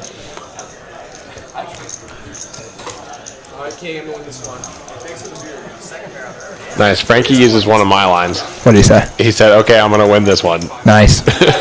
That's a good line. I like to say it. Definitely when you have the button. Yeah, and especially if you can live up to it. That is a good tagline. It's a free roll because nobody thinks you ever have anything. If you just fold, everyone's like, like they don't even think they of didn't it. even remember it. But when you 3-bet, they're like, oh, he did say he's going to win this one. So he might be going after this a little aggressively. Nice. But really, just pick up aces sometimes when you say that, and then someone doubles you up. I have to say, I think that is where I expect to see the most evolution in my poker game in the coming years, is from that kind of speech play and stuff. That it's like, to me, it feels like an entirely new territory to explore that I had never really put that much thought into before. For sure. It's a tough one to explore.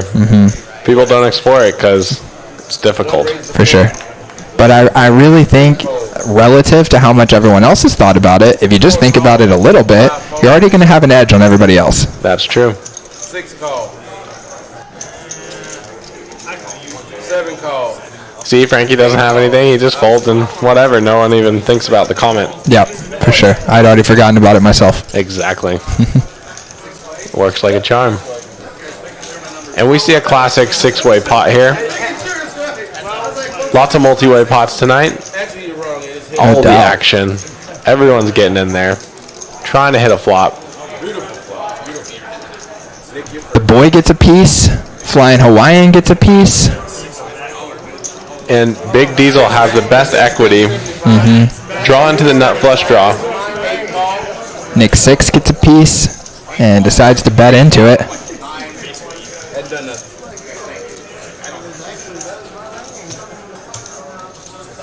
The boy is taking the aggressive action here. Woo!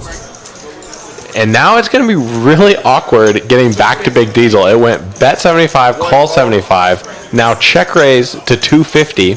Yeah, and now you're sitting there cold with ace high diamonds with 50% equity in the hand. I really like his decision to just call here. You invite all the other people around.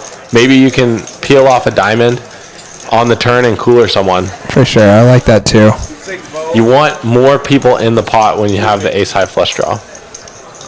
Definitely it gives you a better price to draw at your draw and gives you an opportunity that someone hits second best. For sure. And I especially like it in position. Ooh. And he gets there with one of his outs. He does. Let's see if he realizes that it's one of his outs. It's going to make it really easy to call this turn bet, which is really helpful. If we hit a brick like a 9 or something and only have dry ace high diamonds. Yeah, I mean, if the boy had it shoved right there, that would be a pretty nasty spot. Bad spot, for sure. But the boy checks and allows Big Diesel to check it back. And he gets the check mark here on the end. 9 check. Check, check, and he's happy to show down his 8. Yep, wins the $1.1 thousand pot hitting the 8. Oh, yeah. Well played. I like his line throughout. Breathe a sigh of relief. Yep. Yep, he's happy to win that pot. Yeah, you could tell he wasn't quite sure how good his 8 was there. Yeah, and just being in that tough flop situation gets the blood flowing. 75, someone calls, now someone check raises to 250 and it's back on you. You're like, well, I've only put in like $35. I can't fold. I have a really good hand here, but...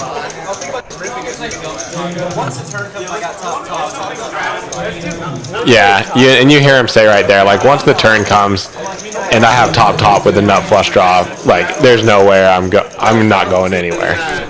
And I agree with him. Can't go anywhere with that hand, even if the boy decides to shove it. Or it was the boy, right? It would be the boy. He would be shoving for 1.2 into 1.1, which would be a pretty crazy spot. Yeah, but you just beat other, like, combo draws so much.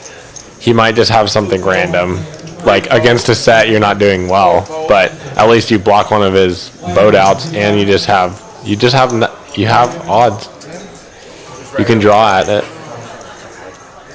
Five raises. Not happy. You're not happy to put the money in, but you can't fold either. 6 call. 7 fold. Frankie's going to be the one raising it up this time. 30 in the cutoff. And I heard the dealer saying lots of calls, so it looks like a multi-way pot, 4 players. And Frankie flops a really good hand here.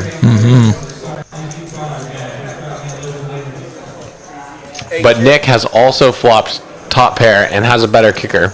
Yeah, isn't that interesting that with Frankie's draws, he actually has a better chance to win this hand than Nick, who has him dominated? Yep, that is interesting.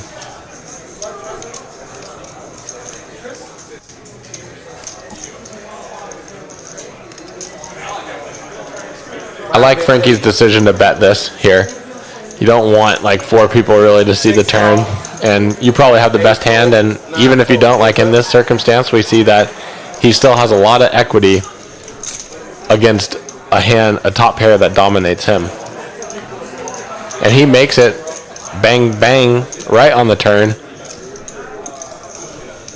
Yeah, and he's got that check mark, so now it's just a matter of getting more money out of Nick.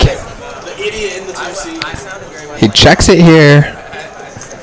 I'm guessing because of stack sizes. 2,000 behind, only 300 in the pot. Yeah, I think a little turn bet would be nice. I don't think that you have to go huge because I think that he has so many one pair hands. He's fairly weak, and most of his range like that is drawing dead against you. Of course, he does have some other bigger flushes. But it looks like he goes for the double trap here. Wow. Yeah. And Nick decides not to, like, obviously he has the 8 here, so he's going to just take that to showdown. But a lot of his range is these awkward one pair type of holdings.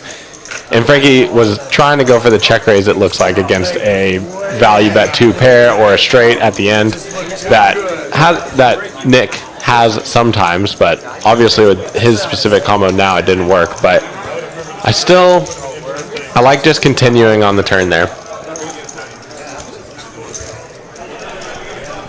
When you check, you can't really check raise, so you have to check call, and now you're like hoping that his pair heavy range goes into a bluff line, which so often he's just going to check back everything here. I agree with that. I think that I would give some consideration to checking the turn just to protect my stack. I agree with you that in a vacuum it probably produces more to just value bet it twice, and he's not going to bluff often enough. So it's more of like a protection mechanism on the turn, and I would hear that argument. I think after he checks back the turn that you should definitely go for value versus those smaller pairs. Yeah. I mean, I think Nick's going to just check it back a lot with those pairs and not turn them to bluffs. He will call a fair amount whenever you just bet with those smaller pairs. And then he's never betting and then calling a check raise with them. Yeah. So he might with a 5, but like still he probably doesn't. Like the flush got there, and I mean maybe he does. I think mostly he's just going to check them and go to showdown. Hope he wins. Yep. But I just like targeting his turn range with a bet that is pretty incentivized to check back here. Mm-hmm. If he raises you, we just have to deal with that in the moment. 6 call. And look at this. The Flying Hawaiian has flopped the Stone Cold Nuts. 7 fold. Very nice. Yeah, Nick Six has an open ender. He's drawing at only the chop. Yeah. So You see this flop as Nick Six, and you're like, this is a pretty good flop for me. no Like, doubt. I felt an open ender. Boy, dude. Oh no. This is gonna get ugly. Oh, luckily the Hawaiian flying, the flying Hawaiian only has $300 here. Okay, But if they were deep here, this is one of those hands where all the money gets in. no doubt. Super cooler. And James, unfortunately, has stepped in it too. He's got a good top pair. Doesn't realize that he's been dead since the flop.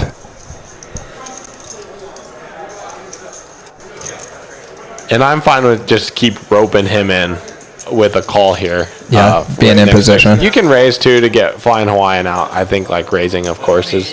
I mean, he's only got 160 more. You're not gonna get him out No, but like... to get him all in. I think James folds if like we end up raising here. Yeah. When like he might... Flying Hawaiian probably is going to jam river. And then James now is in the in-between again. So we might be able to put James more money in. Yeah, I like that. And then if we raise too, he might convince himself like... Maybe not. He probably just folds there like once we jam on the back, but... But if he was going to call a raise right here, he would consider calling it on the end too. So Yeah. unless he specifically has Yeah, so just rope pair him and a in draw, for that. something like that. Looks like we got Mr. Will in the background there, checking out the game. Probably trying to get in the mix. Yeah, we'll see what he does here. Maybe he... You're getting such a good price here, but like with this action, it's really hard to be good. And a lot of cards even have... some like you're dead off like sometimes, which he's dead right now. Mm-hmm. But even against two hands, you're just probably not going to win this often enough. Someone's probably got you pretty close to dead, if not drawing slim.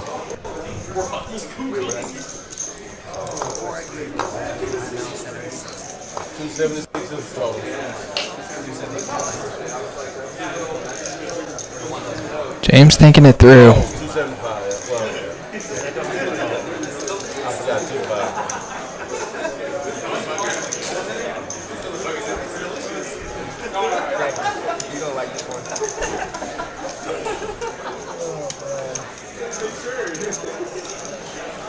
Tough in these spots with Nick.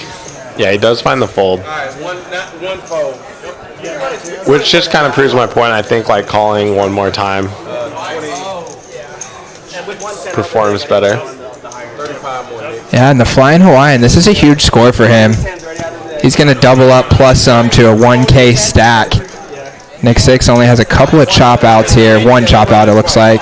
Those other 10s are dead. Yep. Yeah, this is a good pot for Flying Hawaiian. First board's good.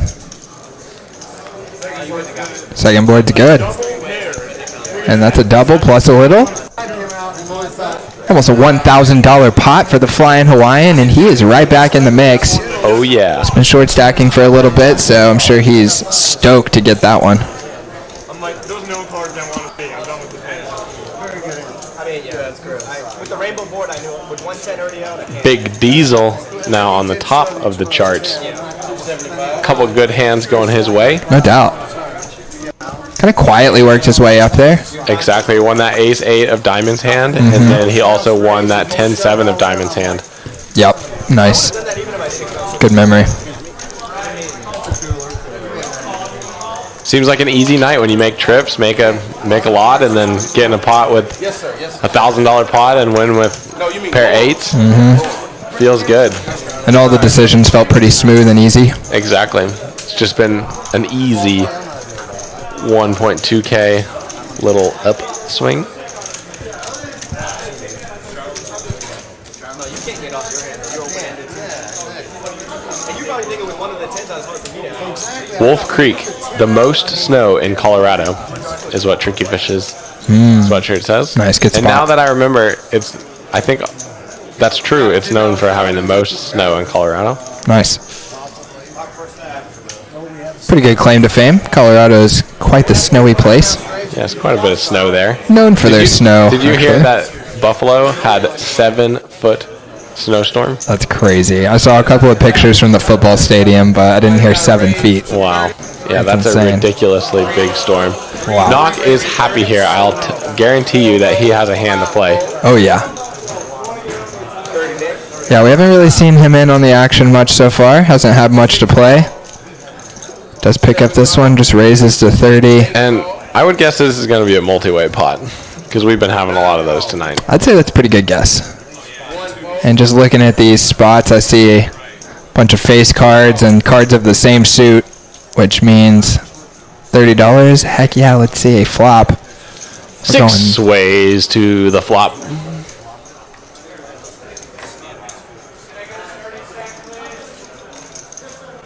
So we got an open ender for Aaron, middle pair for Knock, and no one's hit top pair. Flying Hawaiian's got a little flush draw here in the mix too. Oh, yep. Sneaky little guy. Sneaky little guy getting in there on the button.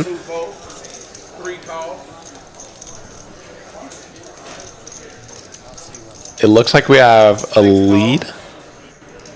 No. A bet from Flying Hawaiian on the button with his 4 high. I like this play by him. Not calls. This is a spot where I would probably just give up. Yeah, I think I would fold too, being in this spot. Yeah, feels a little bit weak, but with 6 players out there, not having any back doors really. You're just, 6 players, middle pair, like out of position. You're just not going to get to showdown very often. And we see this, like we're in a weird spot here. Dude, Nick 6 floats the flop here and then turns the world. Wow, does turn the world. And he just says, he does that, hey, what's up bet again. Yeah, he loves the hey, what's up bet. Exactly. And he's like, oh, actually, like the Flying Hawaiian just called. Like, he probably doesn't have much. And then Knock is like, oh, man. Can Knock hang on again? He's getting such a great price. Now at this point, it's like... And it's like, he can't raise because, like, what does he have in this spot? Eat 2. And funny enough, Knock actually ends up with the best of it. Nick 6 makes a pair. Let's see if he can get to showdown, though. Like... 1 bets 100. 6 bets 100. Ah, man. My guess is that Knock is going to look him up here. If the Flying Hawaiian folds. Yeah, I think so, too. We saw that bluff earlier. He showed it. Oh, no. Set himself up for the wrong way. Yep. So he goes for another small one. Knock's going to be getting 8-1. I think he's just going to look him up. Is the Flying Hawaiian thinking about making this superhero call?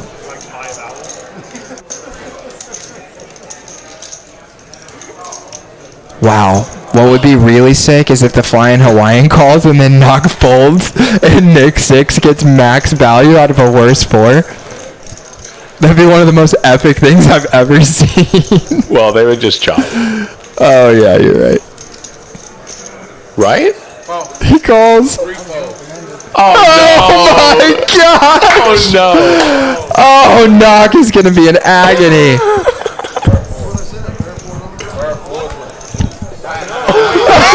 Easy Knock's raise. The 5 plays. All right, let's get in here. Yeah, bring it in. Oh, my gosh, that's hilarious. We're going to Knock in the booth immediately after that. Oh, my gosh. That is epic. Okay, guys, we're bringing Knock in. Jack just went to grab him. Oh, that was epic right there. He's on the button. Okay, he'll be here in just a second. Oh, that was so good. And Nick and the Flying Hawaiian chop one up at Mr. Knock's expense. Gosh, guys, that was so good that I'm feeling like I'm going to have to cut a clip / gif of that facial expression right there. We've got him in the booth. Let's get the camera on here, guys.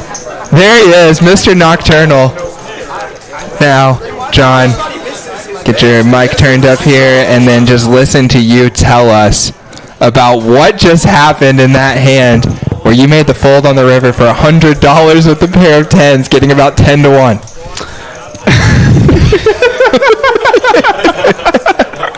Well, when you put it that way. Well, you see, as the people see out there right now, I'm having a bit of a struggle adapting to these wild players. And I was not able to properly range these people. So I called the turn. I thought I was getting good enough odds to try to hit another 10 or a jack, or try to improve my hand. That's fair. But on the river, I thought there was no way that there was a bet and a call in front of me with two hands that I could beat. So I was like, I might as well just save this $100. There's no chance. Like, maybe Nick doesn't have anything, but what does he go by? Hawaiian? The Flying Hawaiian. He's got to have something in my head. Gotta have something. I'm like, surely. I mean, even a better 10. Maybe. Oh, John. And then when I get shown the hands, right, I'm just at a loss for words. Oh, man. That would hurt. When we saw it pan to your face and you gave the... like, what just... I was immediately thinking, we're going to have to get a clip of that to use as a meme whenever something crazy happens. You should definitely do that. The knock face. That was really, really funny. Epic. And they were giving me some shit about that. Oh, I bet, dude. I bet. All right, dude. Well, sorry about the tough one. Get back out there. Keep battling. I got to try to make it back. You got to make it back. I'm going to make it back, guys. All right, and that was Mr. Knock joining us in the booth. He's out of here. Jack is back. Stayed in, wanted to hear what Knock had to say. No doubt. That was a good one. That was fun right there. And to having it happen twice in the same session. What was his other hand that he ended up folding? Can't remember. He had 7-8 on the ace high board with the queen river. That's right. So got him twice. Nick got him twice. Yeah, wow, what a perfect bet by Nick to, like, you couldn't draw it up any better. No. That's crazy. Knock was so sure that he was beat on the turn that he simply was just going to the river just to see if he could hit a 10 or a jack. He had no intention of putting any more money in. And then once it goes bet call, he's like, well, I'm here what I'm here for. Tried to hit one more card that didn't come. So I can get out of there. Like, he didn't think about it there at the end. And then seeing the hands, you're like, whoa. Yeah. Oh, no. Oh, no. Oh, no. It's almost $1,000 in that pot. Dealer, give me my cards back. Yeah. Man, that got sneaky big. Well, tough one for him right there. Glad we brought him in to talk about it. Let's see if he's able to rebound. Looks like we got a couple of guys taking breaks here.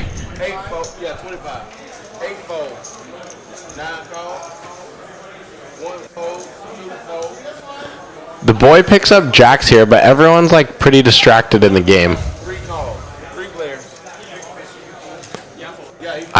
These spots suck in live poker when people aren't really into the game, that specific hand, and you pick up a monster. No doubt. Because sometimes everyone's engaged and they're not folding hands, but sometimes people just want to go stand up from the table, and they're like, dang it, I got aces, guys. This does still turn into an interesting spot, though, as Knock flops the flush. Aaron's got the ace. Yeah, and he leads out here. I like this decision. The boy who just flat called allowed these guys to see the flop, pre-flop, and has to fold.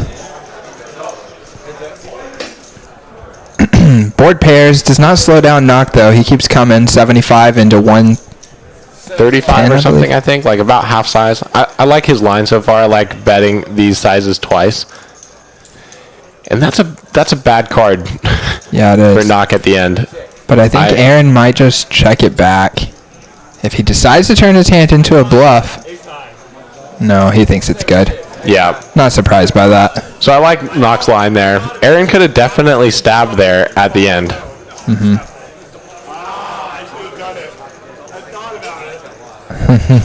Aaron says he thought about it, but I gotta say, he sounded pretty confident when he showed it down that is good. Says, I got it, ace high. Yeah. You can put a flush or even just the other ace highs or something random that Knock has. But then it's like, does he fold a queen? I don't know. But how many queens does he have just leading out? So it's like a lot of his range might be, the king and queen are out there. We have the ace. So a lot of his range is like lower flushes that go lead. Or a king, but does a king really check on the river? Probably not. So probably doesn't have a queen, probably doesn't have a king, probably doesn't have a boat. So let's put some pressure here with the bet here on the end, I think. Yeah, and he can't have the nut flush draw. He can't have the nut flush, so. And we were the pre-flop aggressor, so it could make some sense for us to have a king or a queen. Exactly, and just go call here. Yep. We put a lot of pressure on him, so. And it would have worked, but didn't pull the trigger that time. Okay, so Nock makes an interesting play here. He's going to make a passive call with the 7 deuce off to take a flop and then see if it's worth bluffing at it. Yeah, interesting take on the 7 deuce game. Most people try to take it away pre-flop, but he says, you know what, everyone's been just going multi-way. I'm just going to slide this hand into there, and then maybe everyone gives up post, and I can win. 4 checks. 6 checks. So Big Diesel has an open-ender, and the boy has a good top pair. Yeah, the boy decides to bet this one at a pretty healthy sizing into 3 other people. And Big Diesel's like, you know, I have none of it. I don't have a heart. I have a straight draw that comes in. Not that often. This is a big bet. See you guys next hand. 6 call. But Nick thinks otherwise. He's Nick's in like, there. nah, I can win this pot sometimes on the river. I can hit my best hand. I can hit my hand. Needs an ace or a queen. He does not get it. Doesn't get there, but does he go lead? Oh boy. With this heart. Oh boy. He's trying to win these pots. I think that there's 500 out there. I think the boy's going to snap call. I think so too. I think that this is too small of a sizing to get the boy off of it. But valiant effort. I like his play. It's similar to his other plays where he's like, I'm going to call here and leave myself some options on later streets to win this pot. And I was wrong. No snap call. We showed a card. This is going to be interesting. I think I know what this one. Whatever one you want. Whoa. He shows the ace. That is surprising. And both cards are relevant to show here. He could have showed the heart, and he could have shown the ace. Yeah. But Nick is like, you know what? Like, you have ace jack, you have ace 3. Both of these make sense. And what else would you have calling the turn? And showing the ace is, I mean, if you show the heart, I feel like it looks so obvious, like you're trying to rep the flush. Exactly. And it probably leans towards you not having it. You would just not say you would show a card. But when you show the ace. Yeah, he ends up calling. Wow. That was clever, though. I like the showing of the ace as opposed to the queen. Yeah. It looked like he didn't know which card was which. He peeled it, and then he was like, all right, like, this is still going to work. What do you think about the strategy of allowing the boy to pick one of your cards? I think this is a good hand class. Like, most of the time you care, but... Yeah. The only problem is if you show the heart... Man, it just makes me feel like if someone did have a flush that they wouldn't agree to show you a card in that situation. I know. But he offered. Yeah. Well, he asked him if he could see one, and he said yeah. Oh, okay. That's an interesting one. That's an interesting one. I don't do much of, like, I'm going to show you a card, because I just... Yeah. Most of the time I see it at the table, the other person ends up folding. Yeah. Like, when it's like, do you want to show me a card? Yeah. And I feel like whenever they do that one, you're, like, giving them extra information, regardless of which one you show them, and getting into really murky waters of trying to figure out how they're going to perceive it. Yeah, that's tough about it.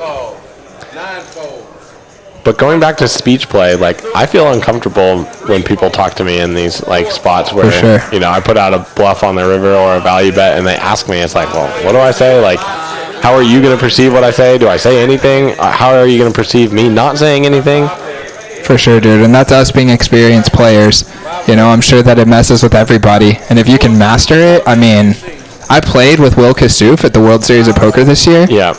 He lives up to all of the hype. He is extremely talkative and unsettling. Yeah. For me, it is unsettling. My instinct was to try and like go back at him and like like engage in the trash talk basically. But he's so dominating, like he's very forceful, and you feel like flustered. Yeah, it's tough. Yeah. I think I would also indulge in someone like Will Kassouf.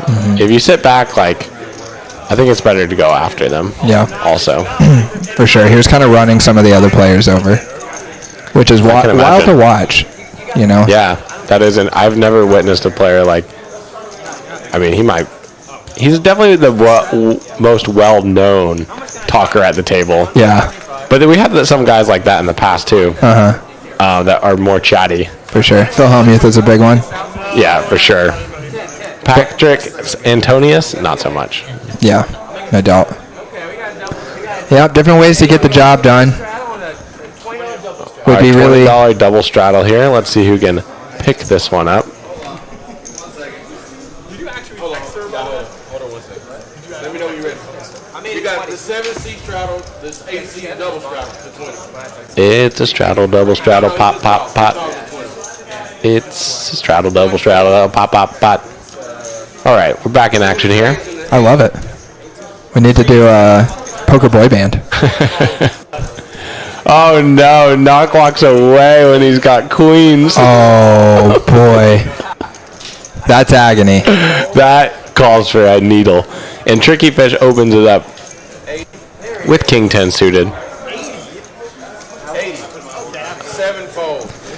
Poker House of Dallas there in the chat letting us know that they are having a Thanksgiving night tournament. They're going to be doing lots of giveaways. So when you finish up with the fam, finish up with the football, come on over to Poker House of Dallas. Hang out with your poker fam. Your degenerate fam. That's right. Win some free stuff. Maybe win the Thanksgiving tournament. No doubt. That would make for a great Thanksgiving. Come scoop a poker tournament that night and win some free stuff. Guys, we got great games running here at Poker House of Dallas every night of the week. I was just told before I came in the booth that they have had a 2-5 or 2-2-5 games going every single night this previous week. So, getting going pretty regular now, and once it's going, that player pool starts to build. People start to recognize that there are other options for playing 2-5. And I expect to see that player pool continue to grow in the coming weeks. If playing 1-2 is more your style, they have 1-2 deep stack games going here every night of the week, usually 6 or 8 tables. They've got bomb pot games, 2 or 3 tables, Omaha 4-card, double board bomb pots. Those games are off the chain. And if you are into mixed games, we've got Mix Madness running on Tuesday nights here. Actually, Tuesday all day. We're starting at 1 p.m. and going till 1 a.m. That's 12 hours of mixed games, draw and stud games every Tuesday.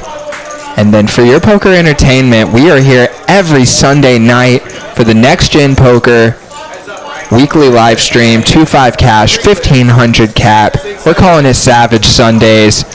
This is going to be a stream that is improving week to week, both in the technical side, the software side, and then the entertainment value. We plan to keep ramping it up over and over again, adding new elements and making it more and more fun to watch. We got a lot of ideas, guys. We're just getting everything together and implementing them. It's a process, but feeling very confident about it today. I know we had some technical difficulties earlier. Apologize for that, but just in terms of the enthusiasm for improving the stream is very, very high right now. Yep, we had a little think tank session beforehand saying, how do we get this stream better? And it's looking better every week.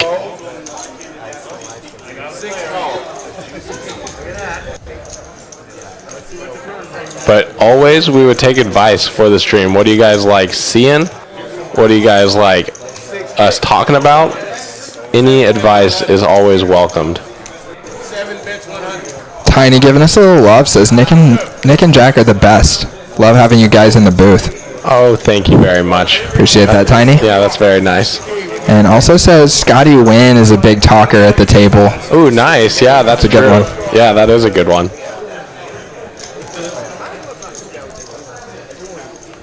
How do you think Stu Unger was? What do you picture him, his aura, his table presence? My guess is that he was relatively quiet most of the time, but they could like come out of his shell for like brief periods of emotional stimulation. Yeah, I picture something very similar. Do you think he was a trash talker? I don't think so. No. I think he just trash talked by winning the World Series like twice in a row, or whatever he did. Yeah, twice in a row, and then came back like 15 or 20 years later and won it again. First shot. Wow. Yeah, so amazing. That's a cool story. He is someone that I like. Watching that happen is something I cling to help strengthen my belief that a poker tournament can be won by just outplaying everyone. Because sometimes when you can go for so long, and then even when you do well, it'll be like, well, did I do well because the variance struck my way this time? I mean, I didn't do well for the last 50 tournaments. Yeah. So you can kind of get lost in that. So like seeing someone just have repeated success in a way that feels mathematically impossible, unless it was some extreme anomaly. Yeah. Like helps me believe more and more. You know what? That's going to be me one day winning all of those tournaments back to back to back to back. Exactly. And how quickly it can change. Tournaments are so awesome. Definitely the World Series, because you can go out there for a summer and come back in a completely different financial state. No doubt. So Aaron decides to flat this in the small blind over an open and a call. I would like to see a 3-bet from him, but he wants to keep in some dominated hands, I guess, and see if he can make a hand rather than putting more money in before he's made. For sure. And he realizes now he has missed, so he's probably going to give up. But you see in the strategy, even though he's against 4 other hands, he still has 52%. And you feel just absolutely dead when you're in this moment. When you decide to call ace-king pre-flop like this, you don't think you're doing well on this board. No doubt. I mean, you definitely don't think that you still have the best hand. Yep. But when everyone checks... Wow, and he gets another clean turn, so he still has the best hand. Still has the best hand. Let's see if he can make it to showdown. He's got 70% chance to win this hand. 5 check. 6 check. No one's wanting to stab here. Everyone has just nothing. Everyone's trying to get a showdown. Wow, and 3 people make top pair. Wow, best case scenario. And their strategy works like a charm. Wow, hits the case king here at the end. Bets 50 into 175.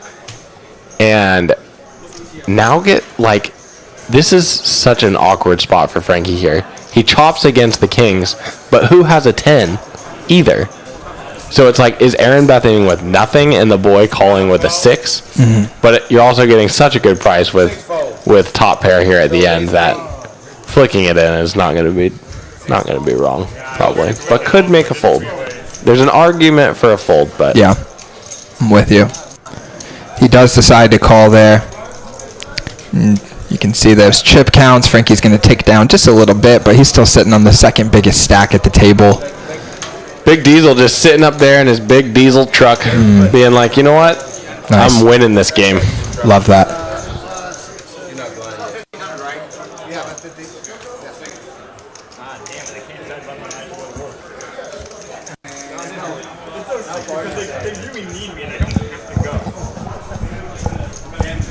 There we go. Camera returns to normal.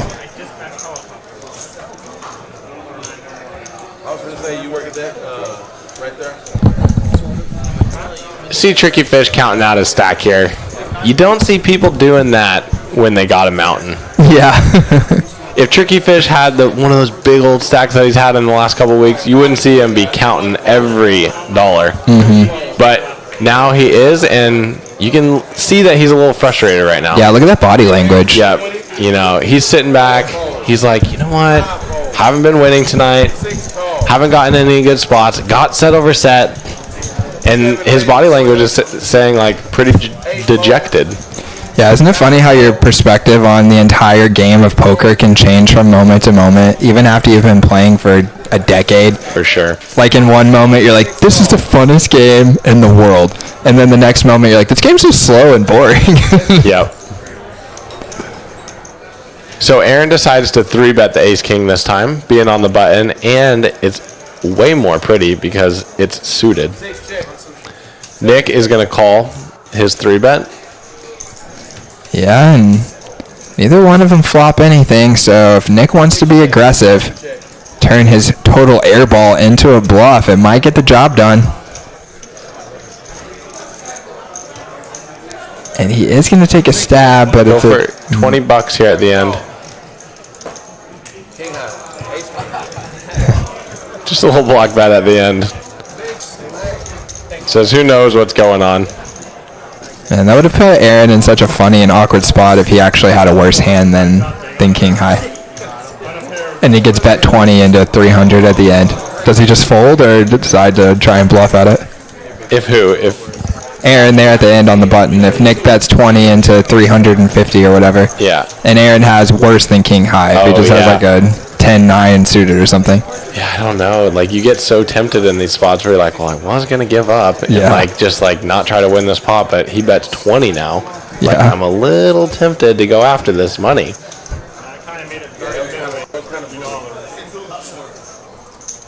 Come in, guys. I was good.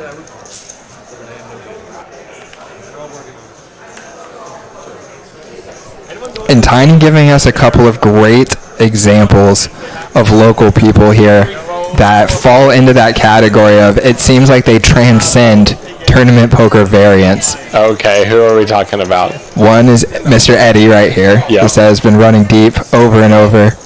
2, Randy Lister. Are you aware of her? Yep. Okay, Randy always seems to have a huge stack. It's true. And then I'm going to throw one other one in the mix, which is Mr. Bart Bogart. Oh, yeah. Who seems to just, I mean, it feels like he's the only competitor in the room with a bunch of amateurs. I know. I totally agree. Every time I see Bart's Facebook, he's going deep. He's winning like rings at Choctaw and stuff. I played the 500 at TCH this last weekend. Sit at his table, and instantly I was like, dang, like, table change. Like, I'm not trying to play against Bart. Like, he's going to win all the chips. No doubt.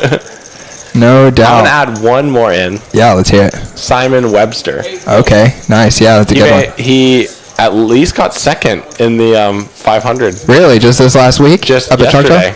Yesterday? Yesterday at TCH. Oh, really? Nice. Yeah, we've seen Simon run good for years in those WinStar tournaments. Exactly. I have too, and I was taking a little break sitting on the couch there, and someone comes up to Simon on break and just says, pretty much, you are my inspiration. Wow. You do awesome in tournaments. Like, basically, I'm a fan of you because I see you go deep all the time. And he was talking to another reg just saying, I told you I was going to get all the chips, and I just raised and got all the chips. That's it. It's that easy.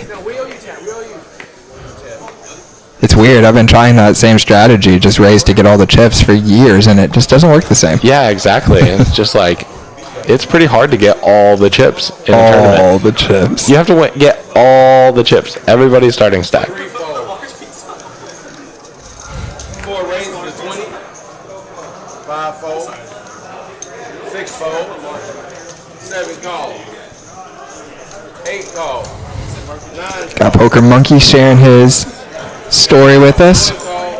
Says he used to be a Choctaw reg and now battling in these Texas legal poker rooms here in the DFW area.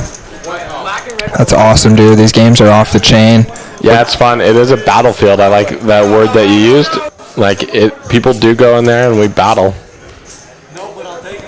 And James has flopped the sneaky flush. 4 checks. There's really no big threats to him. If another club comes, then he'll be out of there, but there's no one who might try to bluff him off. Aaron has boat outs.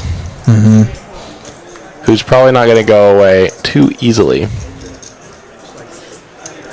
bet 60. He leads out for 60% here. And I think Aaron's probably going to call once and then reevaluate on river. It's hard to fold this right now, having 2 pair. 8 call. 9 fold. Flying Hawaiian says, you know what? My club might be good. We don't know what the other card is. He just exposed it. So. I saw the 8 of clubs. I saw the 8 of clubs. Oh wait, that's a gutter. Yeah. How could you fold that, man? 3 player. 7. Got a lot of chatter going on in the hand here. Flying Hawaiian now hits bottom set. Oh, boy. After just peeling in position. So that is going to be really hard to get away to. James goes ahead and bets half pot on the river into 2. I think this is a good sizing. And is this going to get called by both players? Called by both. Nice. And that's great value for James with the 4-3 of clubs. No doubt. You see Aaron, a little bit of frustration there. He flicks those chips into the middle. And that's a $750 pot for James. Yep, just like that. Easy peasy, and he is back to 1.5K.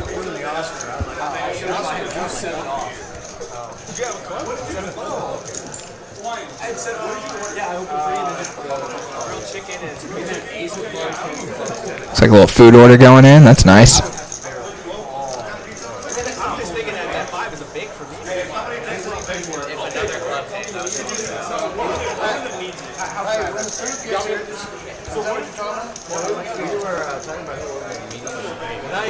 Nice hand.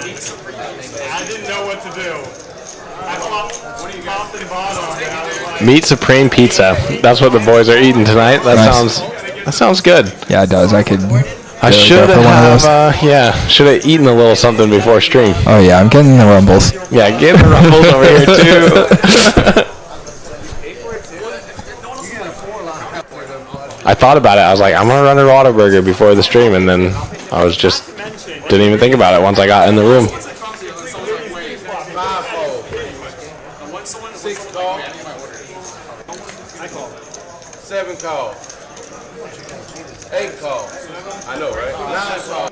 Everyone's just looking to play pots here, and James picks up pocket aces on the button, and Tricky Fish pulls pocket 9s.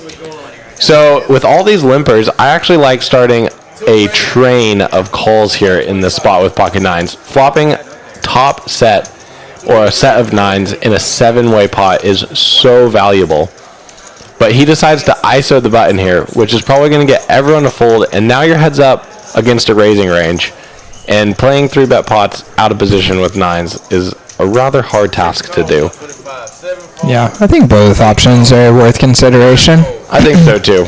It does leave you with, when you call and then everybody else overcalls, you're in kind of an awkward relative position. Yeah, you're just trying to hit a set. Yeah, I know, but I'm saying it's going to be like you're... Oh, he just rips it in. Yeah, this is going to be tough with the 2 calls, the 2 cold calls. Oh, boy. And now Tricky Fish is put into a real spot here, and this is just difficult. And I wonder if he feels slightly like, well, this is the best hand I've seen all night, sort of thing. For sure. This is very similar to the situation I was telling you about that I was in this weekend. Yep. I ended up calling off with the queens. Evan is able to get away from the 9s here. You see him kind of roll his eyes in frustration. Yep, he's frustrated. But makes the right fold. And James doesn't have to fade any cards and picks up about 30 to 35% onto his stack. Yep. So even though you do want the action with the aces, of course, can't complain too much when you don't even have to see a flop and you win $400. No doubt. Yeah, so I think flat and 3-bet are good options there. Mm-hmm. But in this kind of multi-way pot game that we're seeing tonight, I like just having a 6 to 7-way pot and try to hit a set. It's likely someone hits second best when you have all these guys in. So I'm definitely using both options, and I think probably with James being the raiser, I would be more inclined to take what you're suggesting and just call. I think he's going to be less like active and splashy over like 5 limpers on the button as opposed to like if Nick raised, then maybe I would like 3-betting to ISO him more. Yep. But still, playing 3-bets with 9s is going to be a difficult task. Yeah.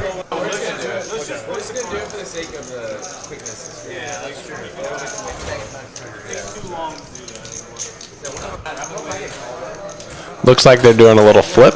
Frankie won the first flip of tonight.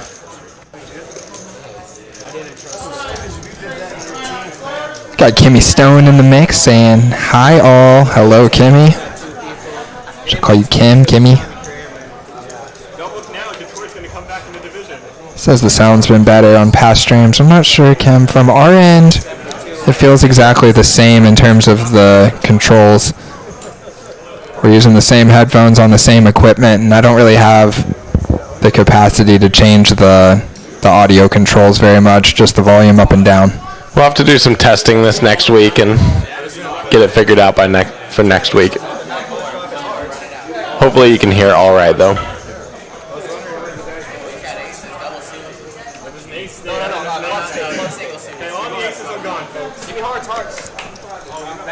So have you been in any flip games where they want to do flips at the dealer change button? Just a couple of times. Yep. I haven't been in any games where they did it every dealer change, but just every now and then people will be like, I don't want to do a bomb pot, let's do a flip instead. And we've just done a little one-off like that. Yep. I was at a table, they wanted to do a flip for 100 and then a bomb pot for 15.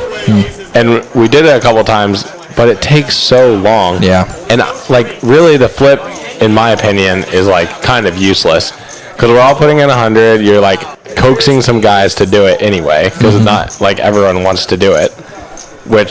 And then like for me, a pretty big flip too. Yeah, exactly. So we ended up doing like 4 of them, and then people started dropping out of the flips. Yeah. And then I was like, 3 guys are out of the flips. Like, they're pointless, really.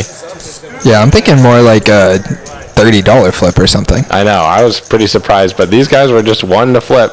And another thing I've seen is people with these double board bomb pots, they're doing side bets now, betting $100 on who wins the top board. But this is rather confusing because they fold and hold their cards. Oh, yeah. So then you got 2 people that have their cards, but they're not in the pot. Then you got 2 other people that are in the pot, and then there's you. Yeah. Now you're like looking around the table, and you're like, so who's in the pot? And the dealer's like, well, they're just fold and hold. No doubt. Like, well, no doubt. I can see how that could get confusing really quickly. It's a little confusing, yeah. And then on Showdown, they're talking about they flip over their hands, trying to figure out who has the best hand for them, and then we're trying to figure out the pot in the main pot. And I'm like, oh my goodness, we've been in this hand for like 10 minutes now. Tough stuff. I'm with you, and the bomb pots take a long time too. That would be my one downside. Yeah, they do take a long time. But I will say, in general, the action that they provide is so good for the game that it just is probably worth it. It's good. I like it too. So the boy finds probably the nicest looking hand here. But everyone, you know what? 6-3 offsuit, 6 deuce offsuit, jack 5 offsuit. They're all going to win sometimes. So let's get in there.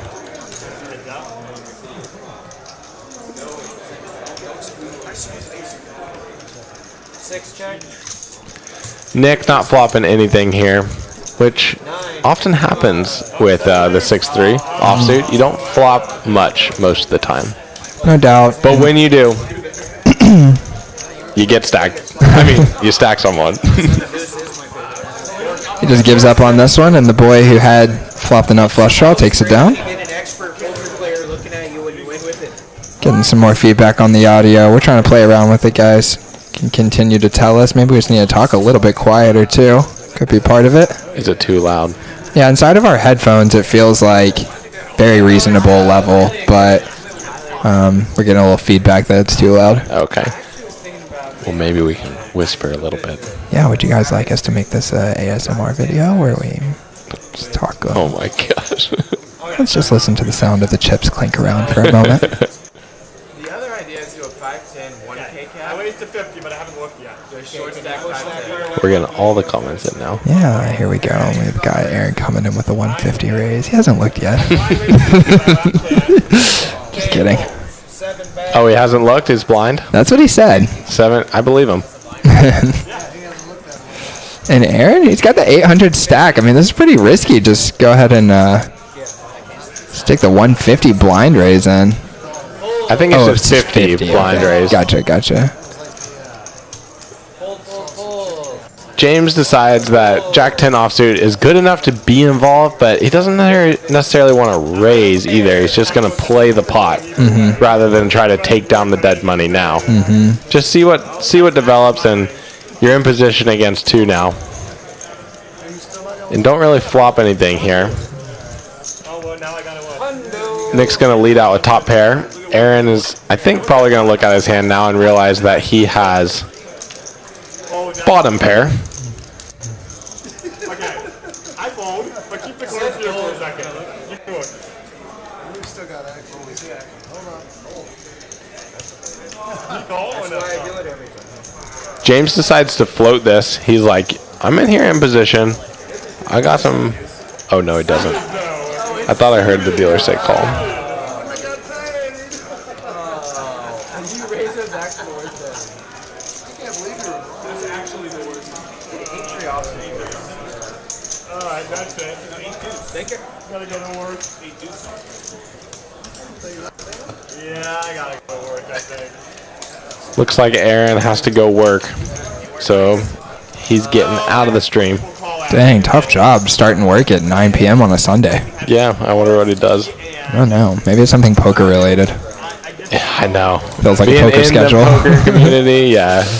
Some dealers and floor staff and all of this start so late. Not that you should call it. I thought you said 4 people just did, right? Good worker, being called in last second, quitting the stream. No doubt.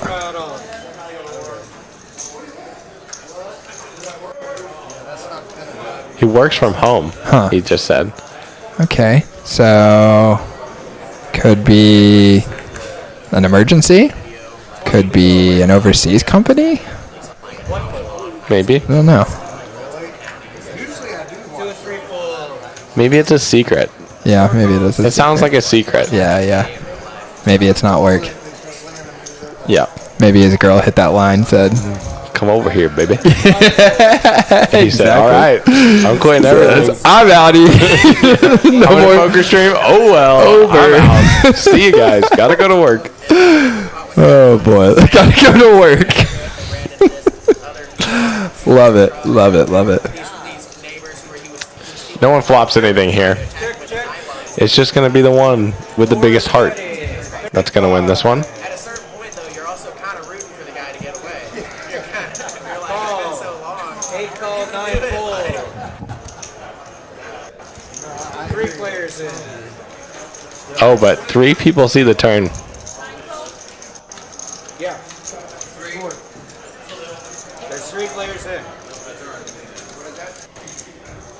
These players are not giving up on pots easily. No, not at all. They're like, you know what? I'm going to make everyone play further streets. And you see here that Nick has the best hand. He's doing these hey, what's up bets again. Dude, his hey, what's up bet gets clean value with ace high. It does. And it gets it from 2 people. But Flying Hawaiian hits the pair here. Oh, that's almost not fair. Pair 7. Nice. Nick's having fun out there. See you later. See you later, Aaron. Thanks for coming. Aaron's fun. He's a reoccurring last year. Frankie mentioning that Aaron is a reoccurring visitor to the live stream. Seen him several times, and it's fun to watch.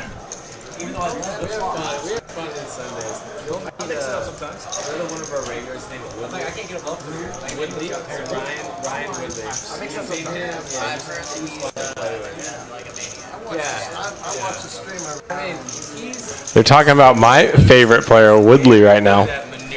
Oh, yeah.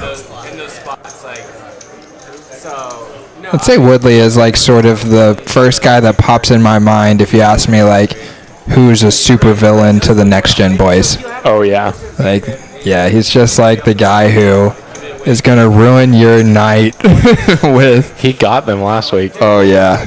Big bluffs, then value bets, put him in the grinder.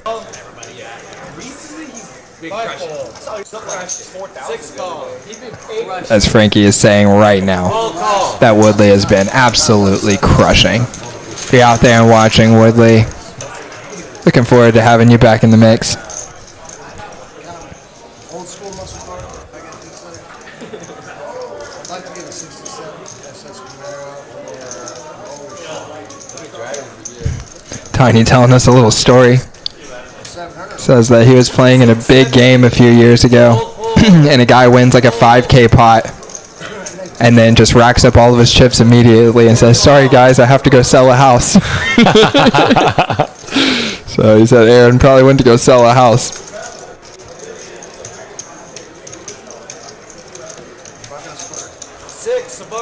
And Nick turns trips in this hand against Big Diesel, who has top pair.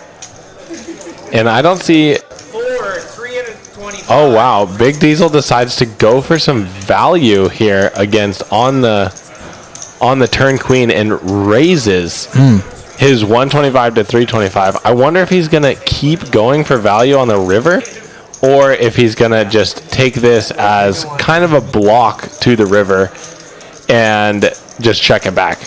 That would be my guess, is that he's blocking the river. Yep. And I like that terminology. Good thought by you. I think so too.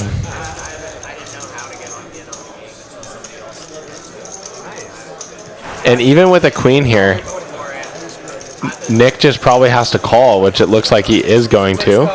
And the natural progression now is for him to check it back to Big Diesel. Diesel can see the end.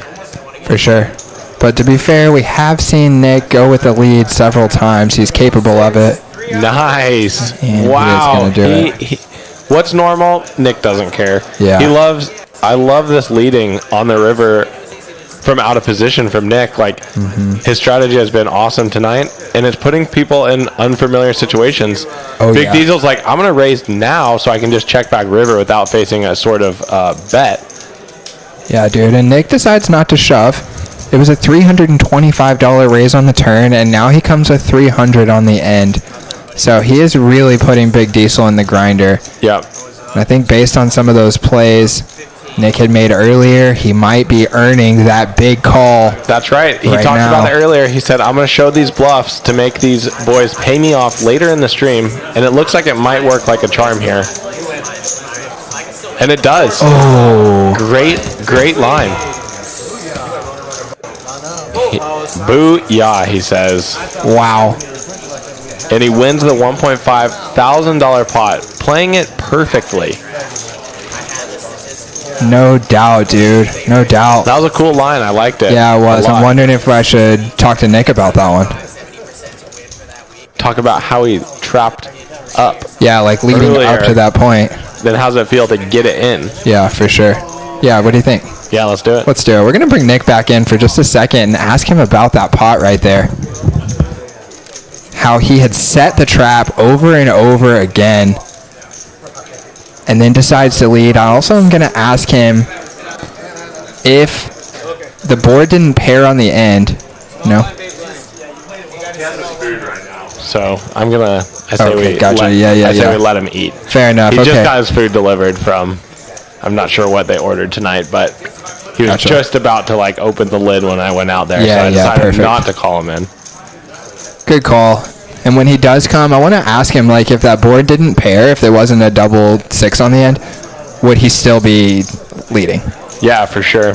I like it a lot because it's been very congruent with his strategy tonight. And he's been throwing in these bluffs, like the 9-10 hand at the beginning of the stream. And now uses it with value here at the end on the river here. And gets paid off. No doubt. Brilliantly. And I like the fact that he did not go for it all. Me too. Because I think even if your opponent is a little suspicious, if you shove right there, he's just going to convince himself to fold. It's too expensive. Yep, that's right. And Big Diesel was in a tissy, but he's like, you know what? I just have to pay. I've seen a bluff here taking this line, so I have to pay with my top pair. Tricky Fish flops the stone cold nuts. Oh, yeah. And the boys got a little something. Yep, the boys got a little something. It's just so nice when you flop Broadway. It's just, I love it. There's something about Broadway that's so nice. No doubt. Pretty clean turn. Yep, Flying Hawaiian says, I'm in there with a gut shot. The boy says, I'm in there with top pair. And Tricky Fish is like, well, thank you very much. Flying Hawaiian turns a pair, which he might think gives him a few more outs, but that's not the case this time.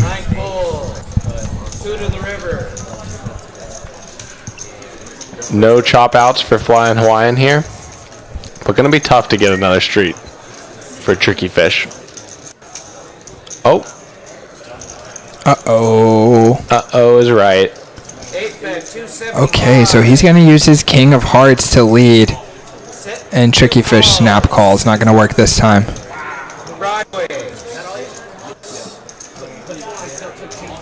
The Flying Hawaiian shrugs. Yeah, don't mind. I like Flying Hawaiian's play there once that he calls with the King 9 with the King of Hearts. He can credibly rep like Queen Jack of Hearts, Jack X of Hearts, any other X of Hearts. So, and it's hard to call in position, but you know, Tricky Fish does have a pretty strong range there also, betting into 2 people on the turn. And it looks like Will is joining the game here to fill Aaron's seat. Do you know anything about Will? Will is a very known and notable personality in the local games. Like, you always know when he's in the room. He uses a lot of table talk, a lot of body language, moving around. He's emotional for when he's winning and when he's losing. And just like in general, someone who cares a lot about poker and his poker results, which to me is always fun to see on display. Yep, I love that too. I think a lot of players strategically are trying to not show their emotions, and he's I think he's just like, why would I do that? I'm trying to let it go. Yeah, I love the emotion in the game.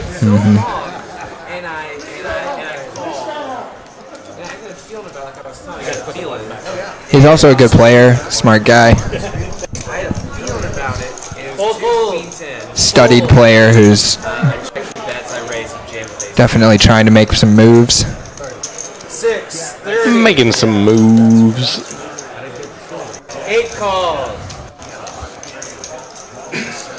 So, a 1 deal. 9 bet. He gave me 2 more. 150. His rotation.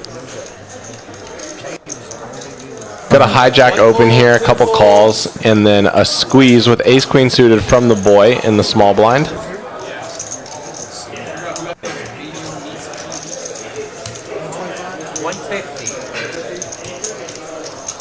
And I don't think that this is going to get through, having an ace in position. From what we learned, if Nick has an ace in position, he's in. And Flying Hawaiian too. No doubt, these guys are giving action. So an ace is probably not going to come. Which is going to be rather interesting who's going to win this pot. Yeah, and it would be gnarly if an ace did come. But it does not. Not this time, but Flying Hawaiian finds the 10 and takes the overwhelming lead in this hand. 9 bet, 150. The boy's going to continue here, just kind of hoping that they miss, kind of maybe hoping that your hand is the best still. When I put my money out in this situation, it feels like it's never coming back. Feels like it's never coming back, I agree. Once you see bet here with ace queen, it's like, this is probably gone. And then you get called, someone jams for short stack. Now you're sitting there like, my $150. No doubt. It's gone. And that all happened in about 2 seconds. And Nick says, don't you hate it when that happens? Who had made pretty light call himself, floating with the ace high backdoor flush draw. Yeah, dangerous to do when you have a short stack behind you too, because this is always an option. The short stack might just shove, and then are you supposed to fold? Are you supposed to call? Like, it opens the action just for this guy to shove, and then you put it out dead also. And now the boy is like, well, I can't really fold. Oh, he's not like that. He says, I got to fold here. Yeah, what was it, $50 more? No, I think it's $200 more. Yeah. But it's in the 101. But it's reasonable too, with Nick behind him. Oh, yeah. He's like, I just have to get out of here. I'm probably getting a price, but... Yeah, if it was just you closing the action, I could get on board with it. With the guy behind him, you just say goodbye to your $150 and... Yeah. Now, do you think that Nick is going to call here for another 200? I mean, we can see from those percentages that he should not. But if that ace was live, it would be closer.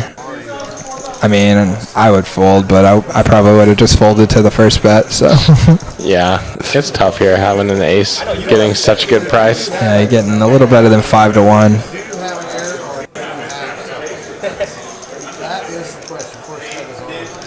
Maybe you could hope Flying Hawaiian occasionally has like 8-9. Yeah, just when you put in like another 200 here and you get shown the ace 10, the pocket deuces, the pocket sevens, you're just like, Yeah, like what am I doing? Both trying to get a peek at their hand. It looks like Frankie probably saw it.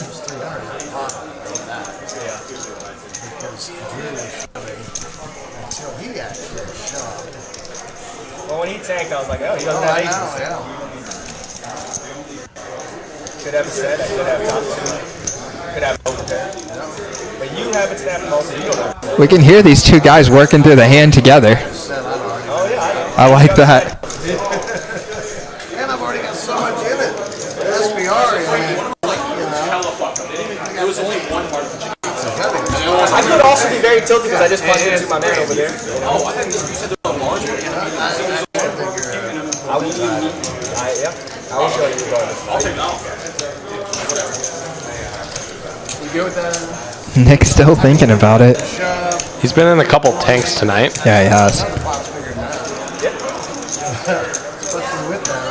Again, he's getting about 5.5 to 1 here.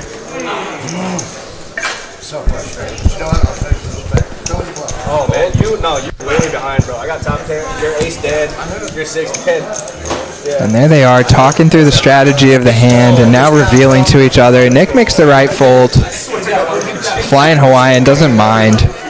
Yeah, he's going to be happy if he gets called with Nick almost drawing dead, but I'm sure he's also happy to not have to fade those few outs and still just get to scoop an over $1,000 pot.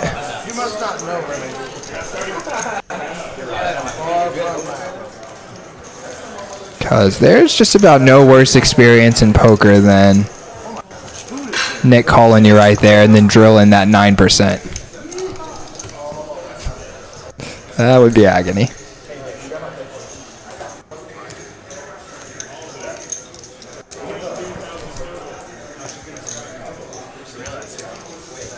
So Kimmy's asking, what's the next adventure for NextGen? They got a lot of stuff on the docket here, Kim. They're going to be going back out to play on the Hustler live stream for Max Payne Monday. That'll be their second appearance for that. That's in beginning of December, I believe the 5th. So they're going to be going to do that. They are also constantly working to improve the quality of their videos. They're going to be filming all of those videos here at Poker House of Dallas going forward. We were just having a meeting right before this, brainstorming ideas on how to bring higher and higher production value and make those videos even better than they already are. If you are not familiar with NextGen's poker content, they are a conglomerate, Jack. That's the word that I have to use. Conglomerate. Conglomerate. Great word. In the poker media space, in the poker industry, especially in the poker social media world. They have an Instagram, a Twitter, a TikTok, a YouTube page. But specifically on TikTok, they have the largest poker-related TikTok channel in the entire world. In the world. I mean, that's a pretty crazy title to say you're the biggest in the world at anything. That's right. I don't have that claim to anything. Yeah, especially when it's something like a pretty healthy-sized community like the poker world is. Yep. So now Nick flops the king high flush draw and then turns a pair to go with it. Flying Hawaiian, drawing dead here. He's going to be out as soon as someone sneezes at it, I believe. And James, who turns a gut shot, is going to take a little stab. I gotta say, all this food looks really good. Oh, my stomach is just... That pizza in that background, everyone got salads. Oh my goodness. Come on, Frank. Come on. Frankie's got a whole pizza.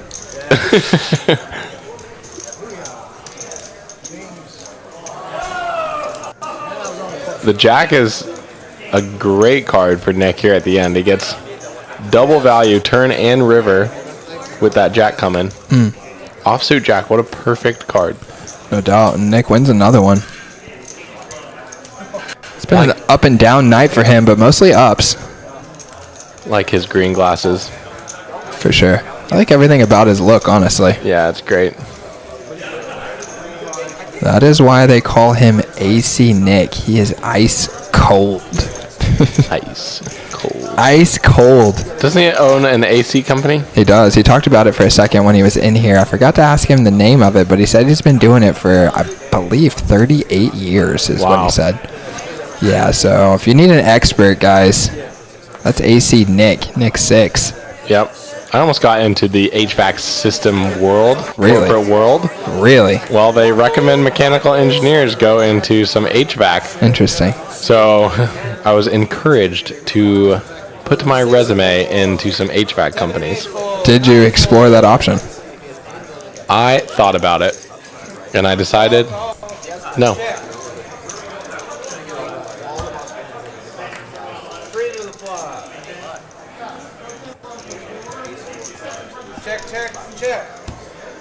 There it is. Air Services. Very nice. Easy peasy. Yep. Easy to remember. So if you're, do they fix air conditionings? Put it in? Boom. There we go. NixAir.com. My guess would be that they install and do maintenance. Nice. I don't know. So if anyone Sure, in the Heather chat, can tell us. Yeah, anyone in the chat needs some air services, call up our boy Nick. That would be so awesome. Like getting a customer from the stream. Oh, yeah. You're like playing a stream and then you get like a customer call you the next day and you're like, hey, like I need help with my air conditioning. I saw you on stream last night. You'd be like, oh, what? No doubt, dude. Like, that's awesome. Heather letting us know they do everything. I believe it. When you've been doing something for 38 years, you know how to do it all.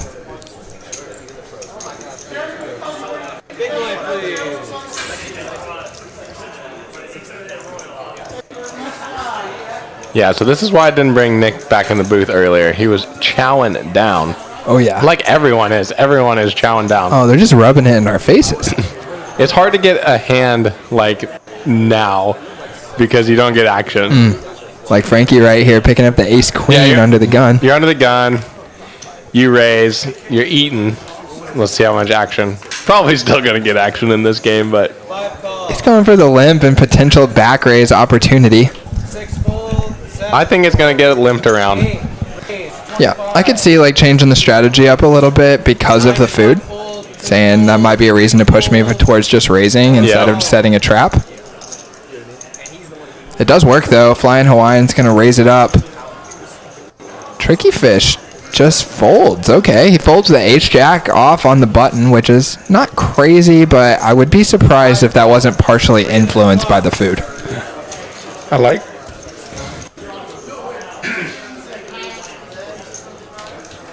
I like Frankie's decision just to flat this here. Yeah. Just play a pot. Like raising it here kind of looks a little too strong. You just expect folds. Like keep some dominated hands in there. Yeah. We don't need to limp re-raise in this specific situation. Yeah, I think it can go both ways. I think when you get Big Diesel calling on your right and you have position on him, I think that opens up to a possible squeeze opportunity, but either one seems reasonable. They made me hungry, so I ordered a pizza myself. I know, this pizza just looks bomb. And now you're going to enjoy your pizza too, and we're stuck in the booth not being able to eat pizza. I am literally thinking about going and stealing one from Frankie. Yeah, that's a good idea.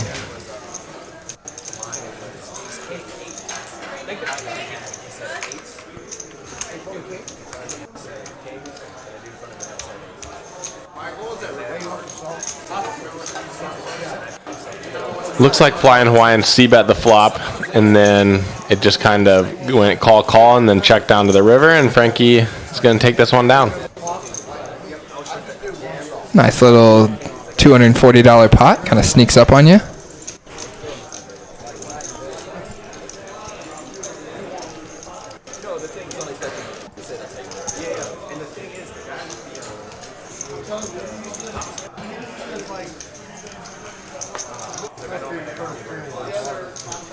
Jack was just telling me earlier he's going to be heading up to Colorado for Thanksgiving. That's right. You guys planning on doing any snowboarding while you're up there? No, not right now. But you wish. I do wish. I'm just gonna play a couple days and spend a couple days with the family. And when you're not going all the time snowboarding, it seems like a real mission to try to get up to the mountain. Sure. Are you guys going to be having season passes this year? No, we didn't get season passes. So my mom was like, "Do you want a 4-pass for Christmas?" Me and my wife, and we're thinking about doing that. But we don't know how long we're going to be in Colorado. Our home is now in Dallas, Texas, baby. Nice. And we're stoked to have you around. Yeah, we're here with all the 6-lane highways. Oh, flopping the wheel. 2 guys flopping the wheel here. Yep. Big Diesel and Nick Six going to play a big one. Oh, and James, dude. James. Oh. Actually has a huge equity advantage. Yeah, James is just in an awesome spot here. Even when you combine the equity of the ace deuces together, they still don't make and up for we it. forgot the boy has an overpair. Wow. 85, 400. Big Diesel's not messing around. He says, "I have a good hand." No doubt. We're playing for all the money with my hand. 6 all in. Okay. And that's probably going to drive out the boy and James. Yep. If James had the nut flush draw here, I could see him putting it in there. I think you got to call 3 ways.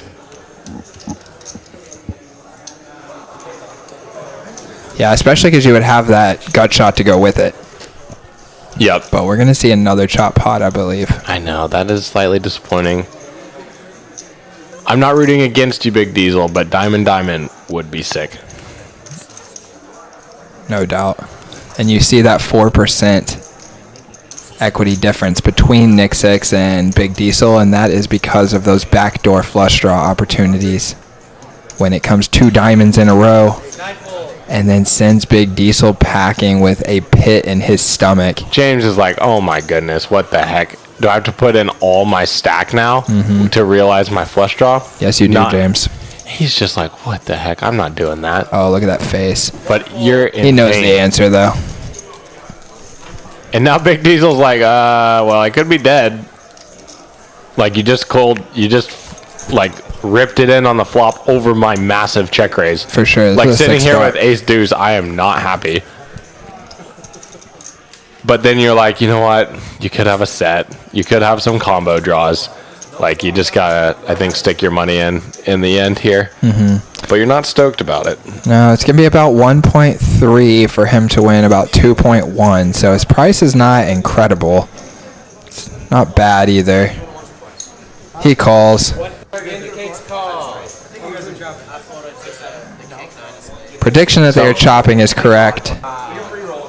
But you see a 4% equity difference there. So Nick is going to free roll twice. If he hits 2 diamonds, uh-oh, Jack. Uh-oh. Diamond. Oh. Misses it. Fades. But gets one more peel for it. I mean, wow, dude, this hand's max sweat for you. This hand is the most you could sweat. Because you thought for sure you might have 6-7. I got so too. A diamond, another sweat. Oh, boy. Oh, boy. Bang. Oh, man. 2 sweats. Whew. And another chop pot. That one is all right. That one's reasonable. Yeah. And remember, you can't count the one earlier when Knock folded. Oh, wait. Oh, yeah, it was because Knock was supposed to call. I guess you can count if they did chop it up, didn't they? Yeah, the 4-1 did. Yeah, my bad. Misremembered for a second there. All right, guys, we're coming up on 3 hours. We've been on the stream. Just flies by. We got one more to go.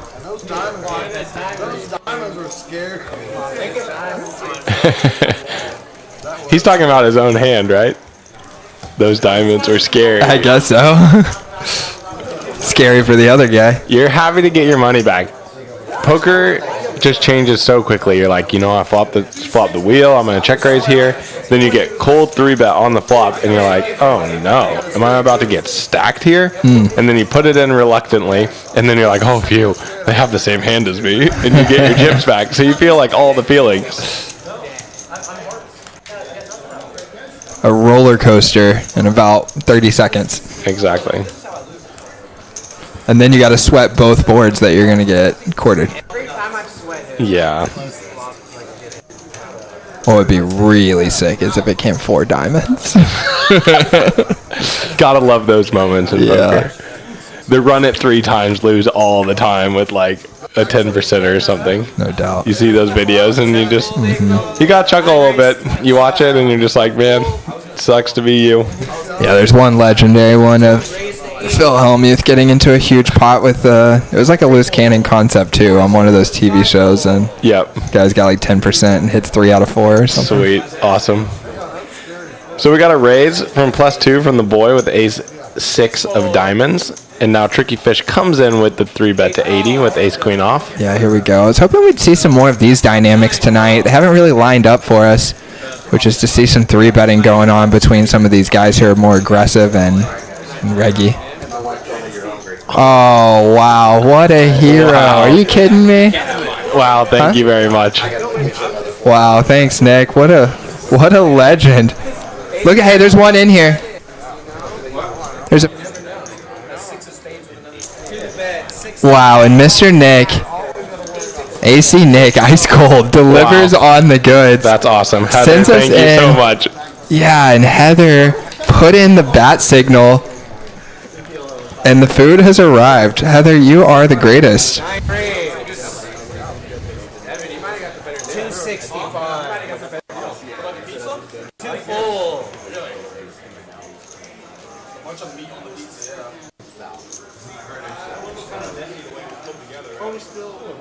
2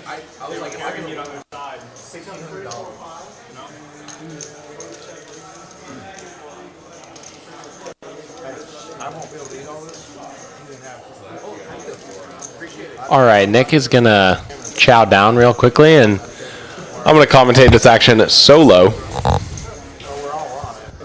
So Flying Hawaiian getting involved with the Jack-8 offsuit, cold calling the 3-bet. And then the cameras froze, but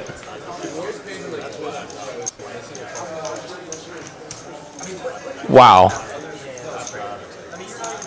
Flying Hawaiian leads for 65. The boy now raises to 265. And the Flying Hawaiian calls. So we got a bluff. Ooh, yep. And the boy gets it done with pure aggression there. He says, if you don't have a 10, you have to fold to all of these turn jams. And Power Poker, again, gets it done. He started to flop the wheel, and all I was missing was one card to the redraw to the straight play. Oh, the Megan moved all in, and I put the wheel, got up and ran away with it. I actually thought she had 6-7, but she didn't.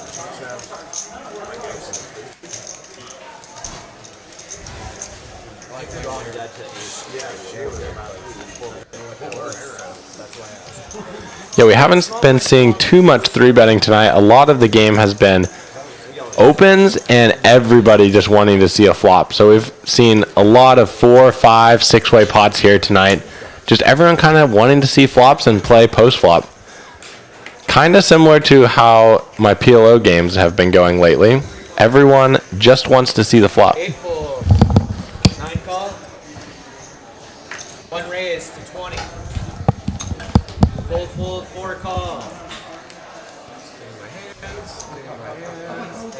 And in those types of games, I think the limping strategy works a little. My English is not going to be very well here, but less well. As people aren't raising, so you just end up getting a limped pot very often.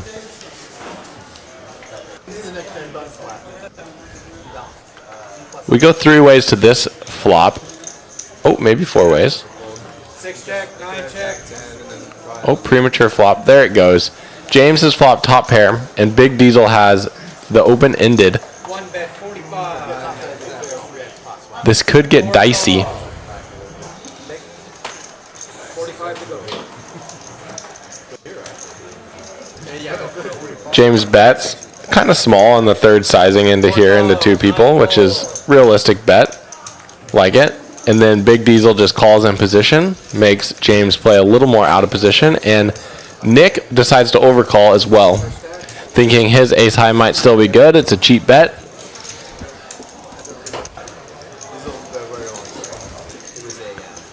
The 4 comes, and Nick's going to use this card to say, hey, I know none of you guys are playing 4s, but I might have a 4. And he bets 40. Hey, what's up? And actually, looks like, oh, they both call. And Big Diesel gets there on the end with a 9.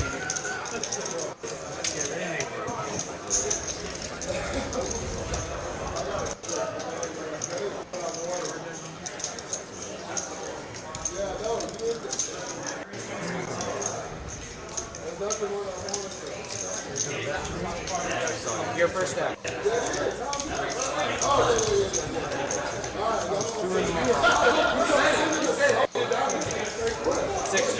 I think Nick wisely gives up in this spot. He realizes it's going to be really hard to get a bluff through 2 people here at the on the river. 4 call, 6 fold. King Jack. Big Diesel decides not to go for the river raise here at the very end. He realizes he doesn't really want to get 3-bet on the river and just doesn't think really anything else will call, so just takes the call and sees showdown. Frankie on the leader board, 2.3K, followed by Big Diesel. Thank you. Appreciate it.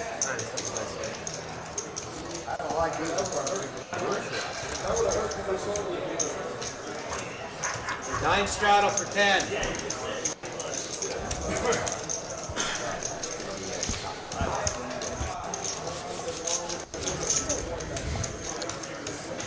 I was hoping to see some tricky fish on knock action tonight with all of the shit talking going on before stream, but doesn't seem like that situation has occurred yet. Just their hands haven't really matched up at the right timing. Both have been fairly card dead in this situation. You can tell a little bit that Tricky Fish is a little frustrated that he's not going to be able to get involved.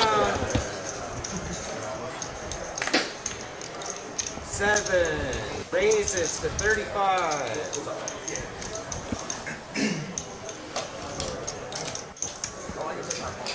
8 calls, 9 folds. 2 to the flop.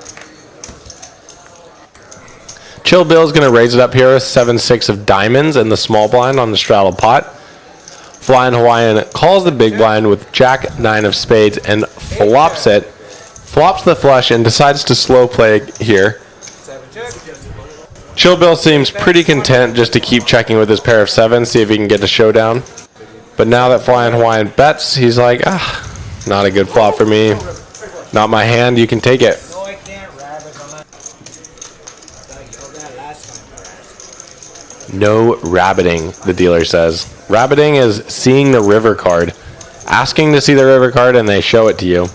It's been a common theme that I'm seeing in these Dallas games.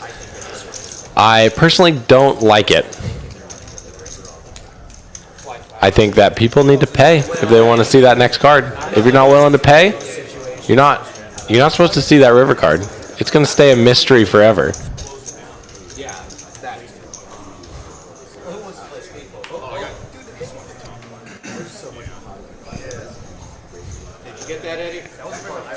All right, I'm back in the mix here. Again, shout out to Heather and shout out to Nick for bringing us a little snack in the booth. All that delicious food you see them enjoying out there, it's Italian. Maybe me guessing that Nick was Italian earlier was a manifestation for this food. So Jack's going to take a little breather here for a second, and I'm going to be with you on the call. 7 fold, 8 call, 9 raise to 50. 1 call. 8 fold, 2 to the flop.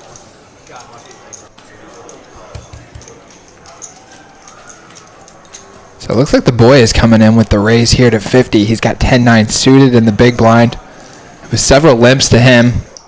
9 bet 55.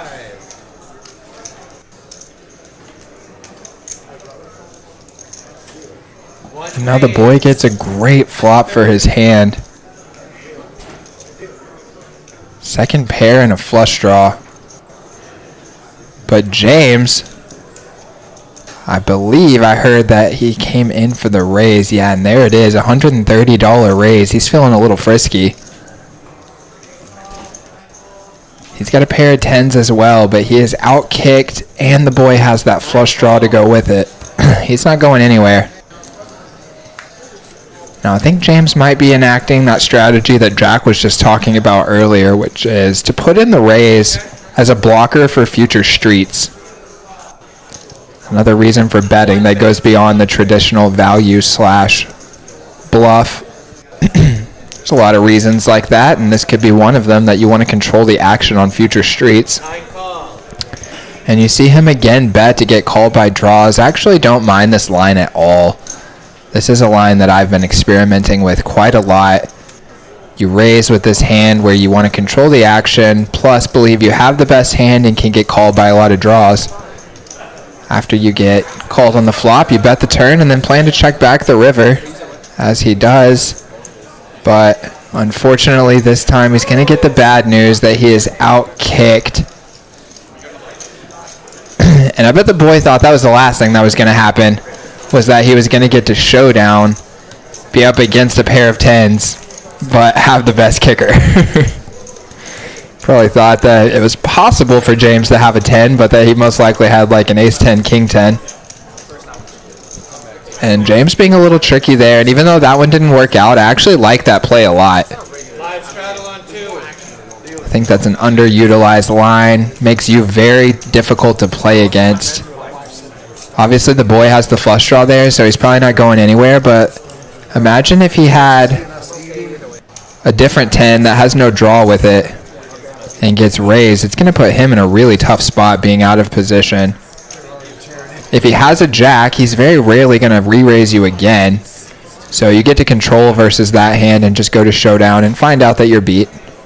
And if he has one of those draws, which is very, very likely, he's going to call again. You're going to get maximum value. And then it's going to be very natural for him to check to you again on the river. And you can just check it back, and there's very little he can do to bet you off of your hand at that point. He pretty much just has to call to realize his equity and then lose at the end. So I like it.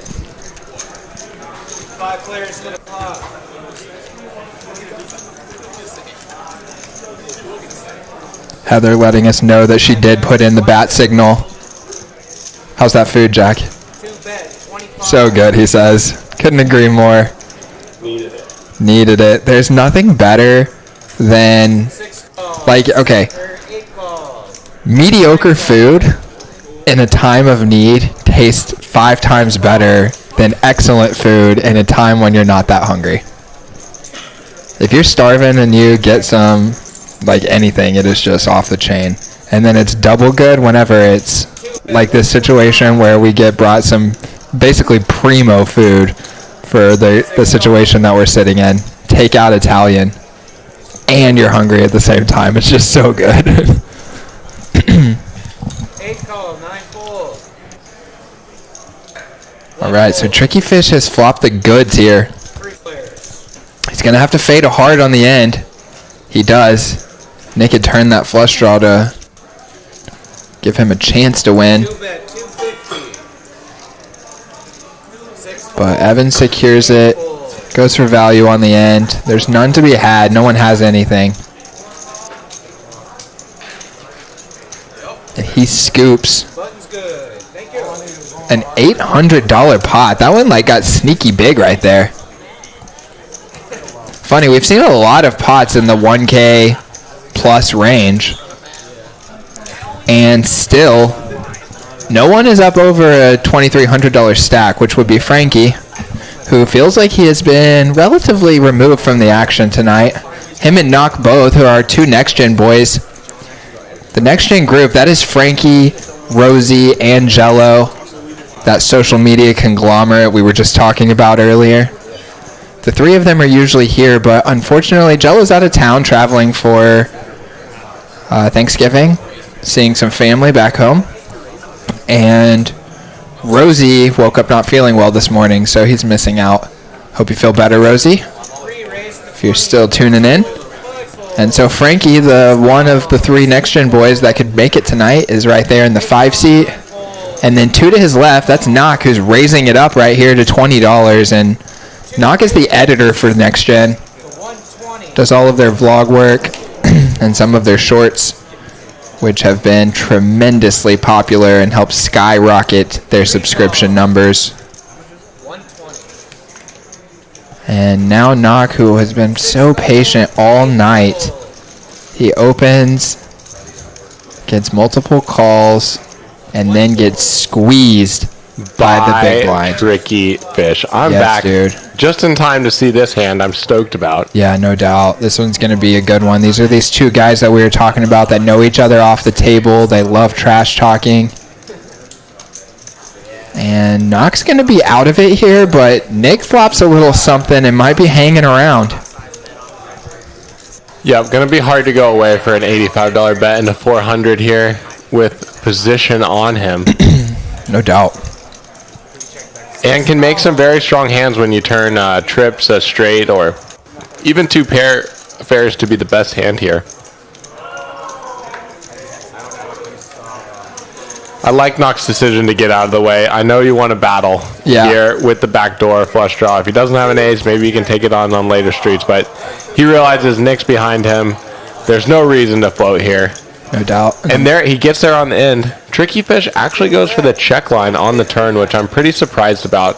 You'd think that he would want to keep charging those draws. Oh, and this is going to be nightmarish for Evan as Nick swoops in with the raise. And it feels so weird here, you know, being Tricky Fish. You check turn, he checks behind, and now it's an offsuit 5, and he raises you. Yeah. It's like you think his bluffs would continue betting on the turn, but then you're like, do you really have like a 3? Do you have like ace 3 or pocket 3s or something? Yeah. Like it's a 3 or nothing here. It looks like maybe ace 5. And you can see that look on his face that he knows exactly where he's at, but with this price, he just can't bring himself to throw away ace-king without at least thinking about it a little bit. Yeah, really tough spot here. You don't know what to do. I wonder if he was trying to go for a check raise on the turn or what he was thinking on the turn there. Yeah, I don't know. I wonder what his plan was. Are you going to check call? Are you going to check call lead? Or are you going to check raise? So I wonder what he was thinking for turn and river there when he decided to check this on the turn. And then on the river, you're like, well, surely I'm good when you check back. Now I can comfortably go for value against ace-x hands. No doubt. And then you get raised. It's just hard for me to think that Nick would be raising with a worse value hand. Maybe he could bluff sometimes, but we also haven't seen him really make a line that's like a river bluff raise. Yeah, even though that like this line doesn't really make sense with too many hands, he could have traps. He could have some 3s. Could have like an ace 5 or a pocket 5s as well. For sure. Pocket 3s, pocket 5s, ace 3, ace 5, 4 3, 2 3. Pocket 3s.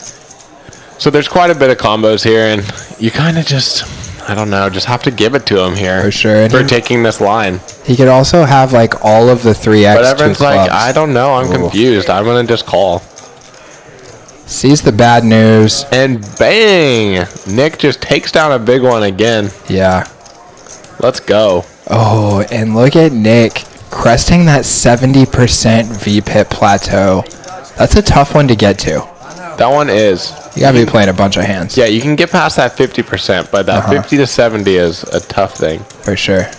But he has just been maneuvering like crazy tonight and just schooling these boys. Yeah, that's a big one right there. And probably Evan's not going to be able to do anything during the course of that hand to bet him off of it. But he might be wishing right now he had to at least put some pressure on him on the turn as opposed to just giving him a freebie to beat him. Yeah, freebie to beat him. It does feel bad and then pays him off at the end.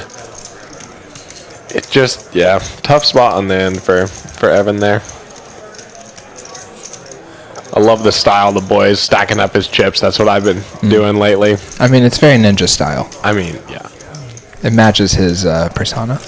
I think so too. If they were in perfect 20 stacks, it wouldn't look as good. Just that big stack of green, I just love. Yeah. And these chips specifically, you can stack them so high, like 60 chips high. Really? Yeah, and they don't like fall over. I've been stacking my chips like that. I like the big tall tower. 4, 5, 6 fold, 7 fold, 8 call, 9 fold, 1 fold, 2 call, 3 raise to 40, 8 call. 3 raised to 40. That's going to be knock, I believe. Let's see what he's got. Oh, he's got the 7 deuce offsuit.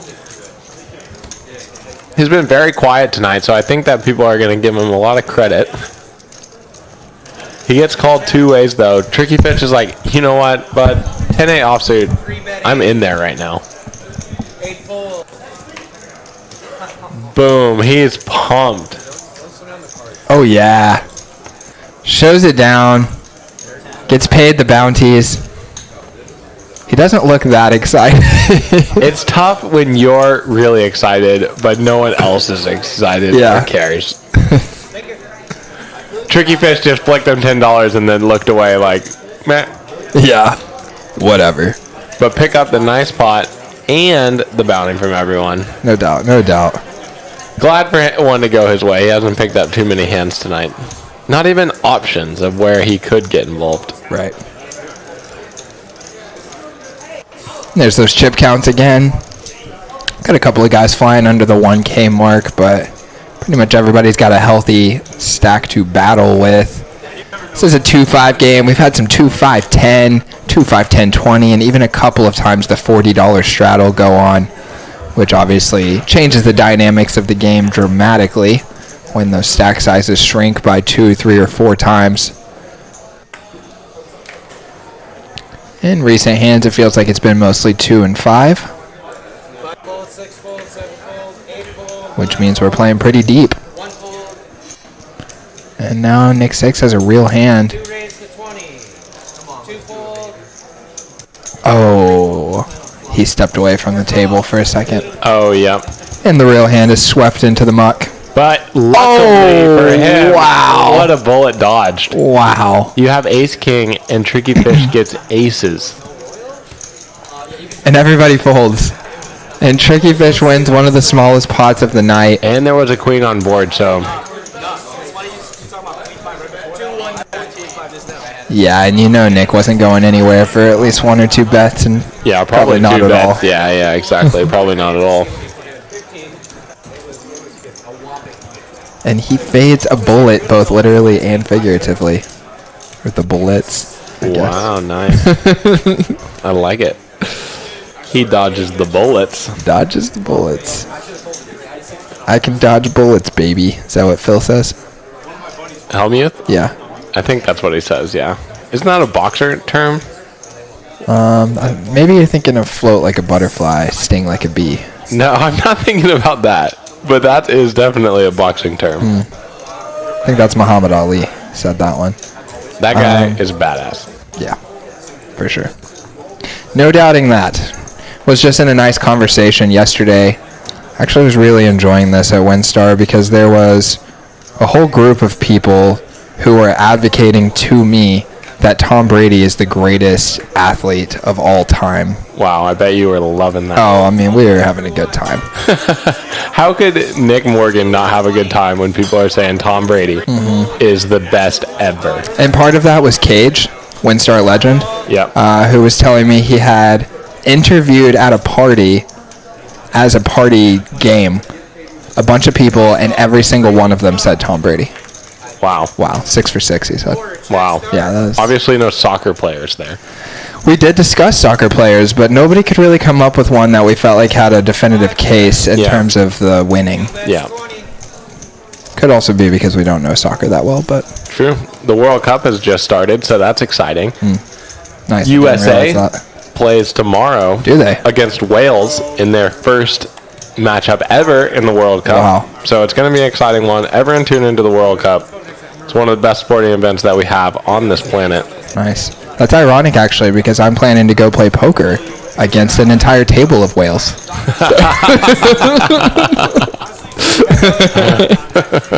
Something me and USA Soccer have in common tomorrow. Oh, man.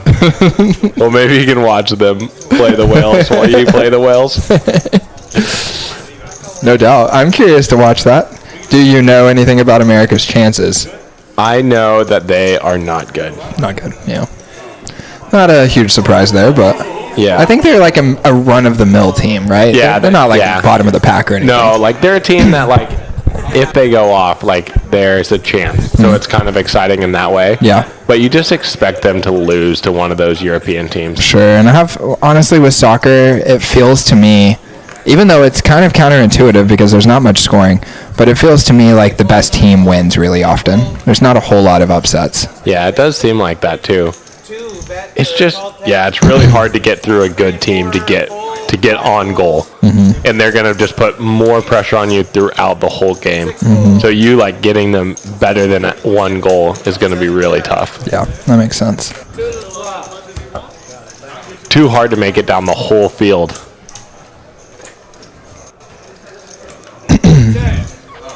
Got an action flop here. Chill Bill flopping queen high flush draw and Tricky Fish flopping bottom two pair with backdoor flush draw. Oh. And no. Evan turns a flush draw to go with his. Yep. And Chill Bill is Will, who came into the 8 seat here. And he would be a great candidate for the trash talking element of this show that we're moving towards. Nice. Oh, yeah. He would love to get in the booth. He whiffs on his draw. Bad river for Tricky Fish, but he's like, you know what? I'm going to just keep betting it. Mm-hmm. Just to win, I suppose. Yeah, just to prevent Bill from betting. Yeah. Just like I hope he folds or something. Right, like I think I have the best hand. I'm just going to bet and hope something good happens. If he has a king, then whatever. I guess I lose this bet, but I think it'd be a good spot to consider check calling and doing some bluff catching. Yeah, against some flush draws. Yeah, exactly. Board paired. Yeah. Maybe it's less likely that he'll value bet with like a weak king. It's less likely he's got the other card. Was it 9 because it paired? And then I think he was in position, wasn't he? Oh, was he? Okay, well that's kind of strange then.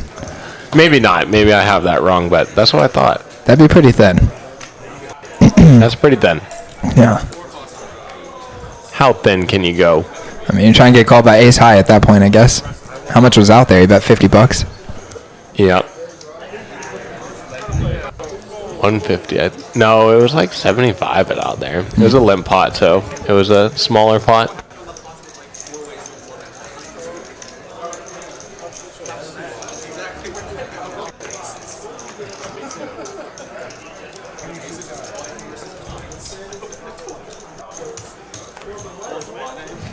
And you hear Evan, this is kind of a subtle thing, but he is complaining about not getting action with those aces, and that can often be a subtle sign of tilt creeping in. Yep. Saying, what the heck, I've been sitting here all night, this game has been crazy. Yeah, popping off, and then I finally pick up a hand, and then it just folds, like what the heck? Exactly. Hard to handle sometimes. Definitely when you're losing, you're like, what the heck? Like, you guys are supposed to pay me. No doubt. It feels so hard to even get those hands, and then you're stuck, let's say, even like $500. If it's just not been going your way, and then you finally pick up a hand, you win $20 or something, and you're like, dude, I had to wait for like 30 minutes to get that hand. How am I ever going to get 500 back? I know. When you're winning, you pick up aces, and this situation happens, you're kind of like, oh no, like didn't get any action, do-do-do-do-do-do-da. But when you're losing, and you've been sitting there and waiting and waiting and waiting, get no action, it's like, oh my goodness. And Tiny chiming in saying the U.S. has 0 chance. All caps. 0 chance, yeah. All caps. I mean, that... It's probably true over the course of all the games. They have a chance in any one game. Yeah. But probably like almost no chance to win the whole tournament. 0 chance? There's probably some chance. Yeah, I mean, if they have any chance to win... if they have any chance to win every game, then they have some astronomical chance to go for it all. Yeah, it does seem like an impossible task to get through all the teams of the world. Yeah. Like, you just don't expect America to win the World Cup. Well, the way the World Cup is set up, you have to like win consistently against a variety of teams, right? It's not like in the American playoffs where you might get like a really nice path through the playoffs to play only weak competition, and then you just got to beat that one tough team at the end or something. Yep. So, do you know the current world champions? From like the last World Cup, or is that like a yearly thing? Yep, from the last World Cup. I'm gonna guess from the last World Cup that Germany won. France. Oh, that would have been my second guess, actually. I remember both of those teams being good. And one more trivia about the World Cup. Okay. Who has won it the most times? It's been going on for 92 years, every 4 years. Who's won it the most times? With 5. Pretty impressive. I mean, I'm going to say that my initial guess, if I didn't have any other clues, would have again been Germany. Yeah. But now I'm thinking maybe that's not it, because if it was it, then maybe you would have picked a different trivia question since I just said it. But maybe I was seeing if you're going to guess the same country twice. Oh, you're reversing it on me? Okay, I'm going to fall for it and say Germany. Ooh, wrong. No, France! Wrong. It's not from Europe. I wouldn't. France would have been an instinct guess. That's not really my second guess. Not from Europe. Okay, that does give me a nice little hint. I'm going to say Brazil. That's correct. Brazil. Nice. That's a very fair hint. Yeah, that's a good hint. Yeah. That's like, you failed on the first one, but let me give it to you. It's either Argentina or Brazil. You don't expect any other teams to be around in that. I would have guessed that Argentina wasn't that good until Messi came along, though. He does play for Argentina, right? Yeah. Yeah. So we see a hand now. Knock limps the pocket deuces, UTG, 2. Big Diesel decides to over limp 9s. Wow.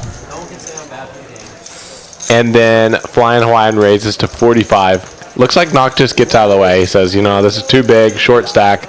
I have to fold here. Oh, and he would have flopped the deuce. Unlucky. Oh, man. Hate to do that. The rare times that you fold a pocket pair pre-flop and you hit the set. Oh, yeah. And just... That's ouchie. And there's 200 out there already. But little C-bet's going to take it down with queens on that board. Yeah, and at least Flying Hawaiian, number 1, there was an overpair or an overcard that flopped to his queen, so who knows if John would have got it all.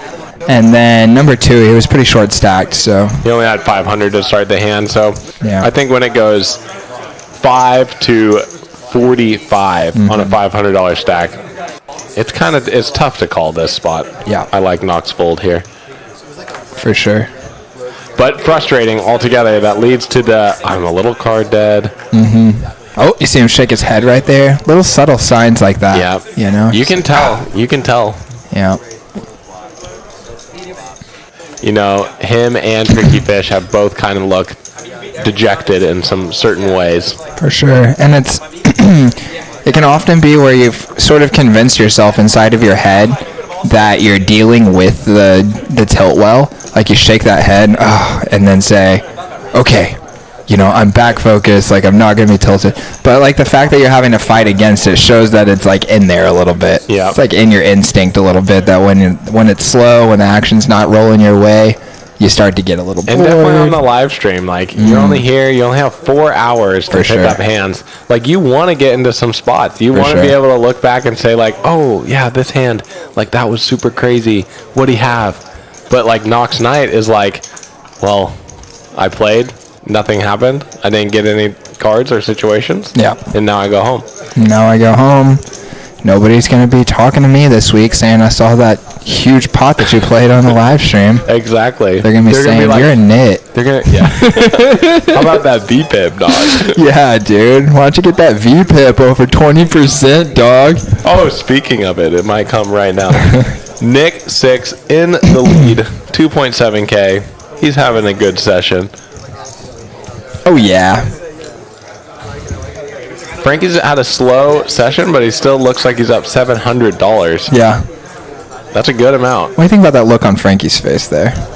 I think that look is, haven't been involved in a bit. I'm kind of just waiting for these cards to be dealt out. Apparently, Knox's look was a look of like, I need another beer right now. Let's see if that cheers me up. Oh, 2 playable cards cheer me up. Pocket tens, ace, jack offsuit. This is like kind of an interesting situation. I don't mind him just doing this just to see what happens. Yeah, we have to trap in the retrap to some degree.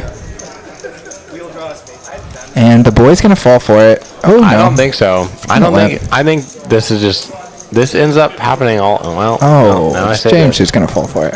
Well, it's king queen offsuit. How do you not fall for it? Like when everyone limps, I'm like king queen offsuit. Like I'm gonna punish these limpers. Whoop. And he walks right into it. There's an extra $25 out there from the limps. So Knock, instead of calling and just allowing this to get called around, I also think compared to the configuration we saw earlier where it was button open and then Evan 3-bets from the blinds, it's against the same player, James, but it seems so much more practical to 3-bet here in position and force James into the out of position defend as opposed to 3-betting out of position and letting James defend the button. Yep. And James just shows the king-queen off, and Knox got to be happy just to deny that 54% equity and take down the $75. Yeah, but it's also not that fun because you don't get to play flops. Well, he's going to call sometimes. Yeah, true. A lot of the other players at this table would call with that.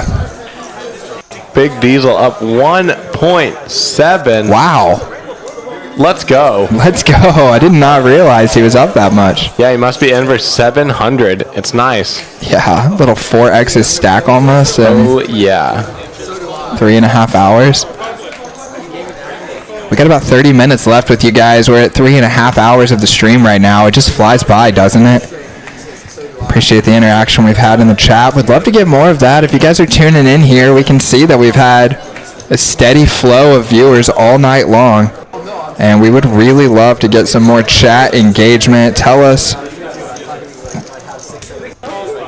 just about your poker experience, how your poker week has been, or send us some questions that we can ask for these players.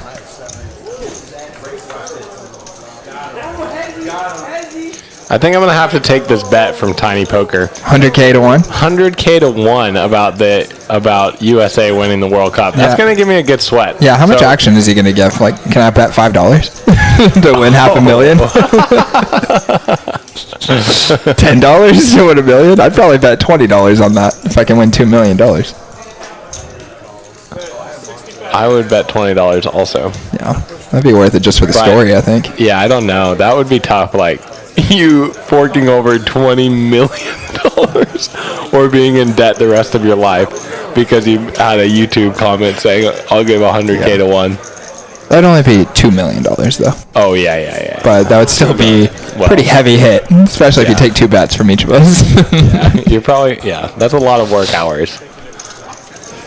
No doubt. You're going to have to work your job for about 10 years to... 10 years plus just to pay off this $20 bet. But I could have got the $40. Yeah.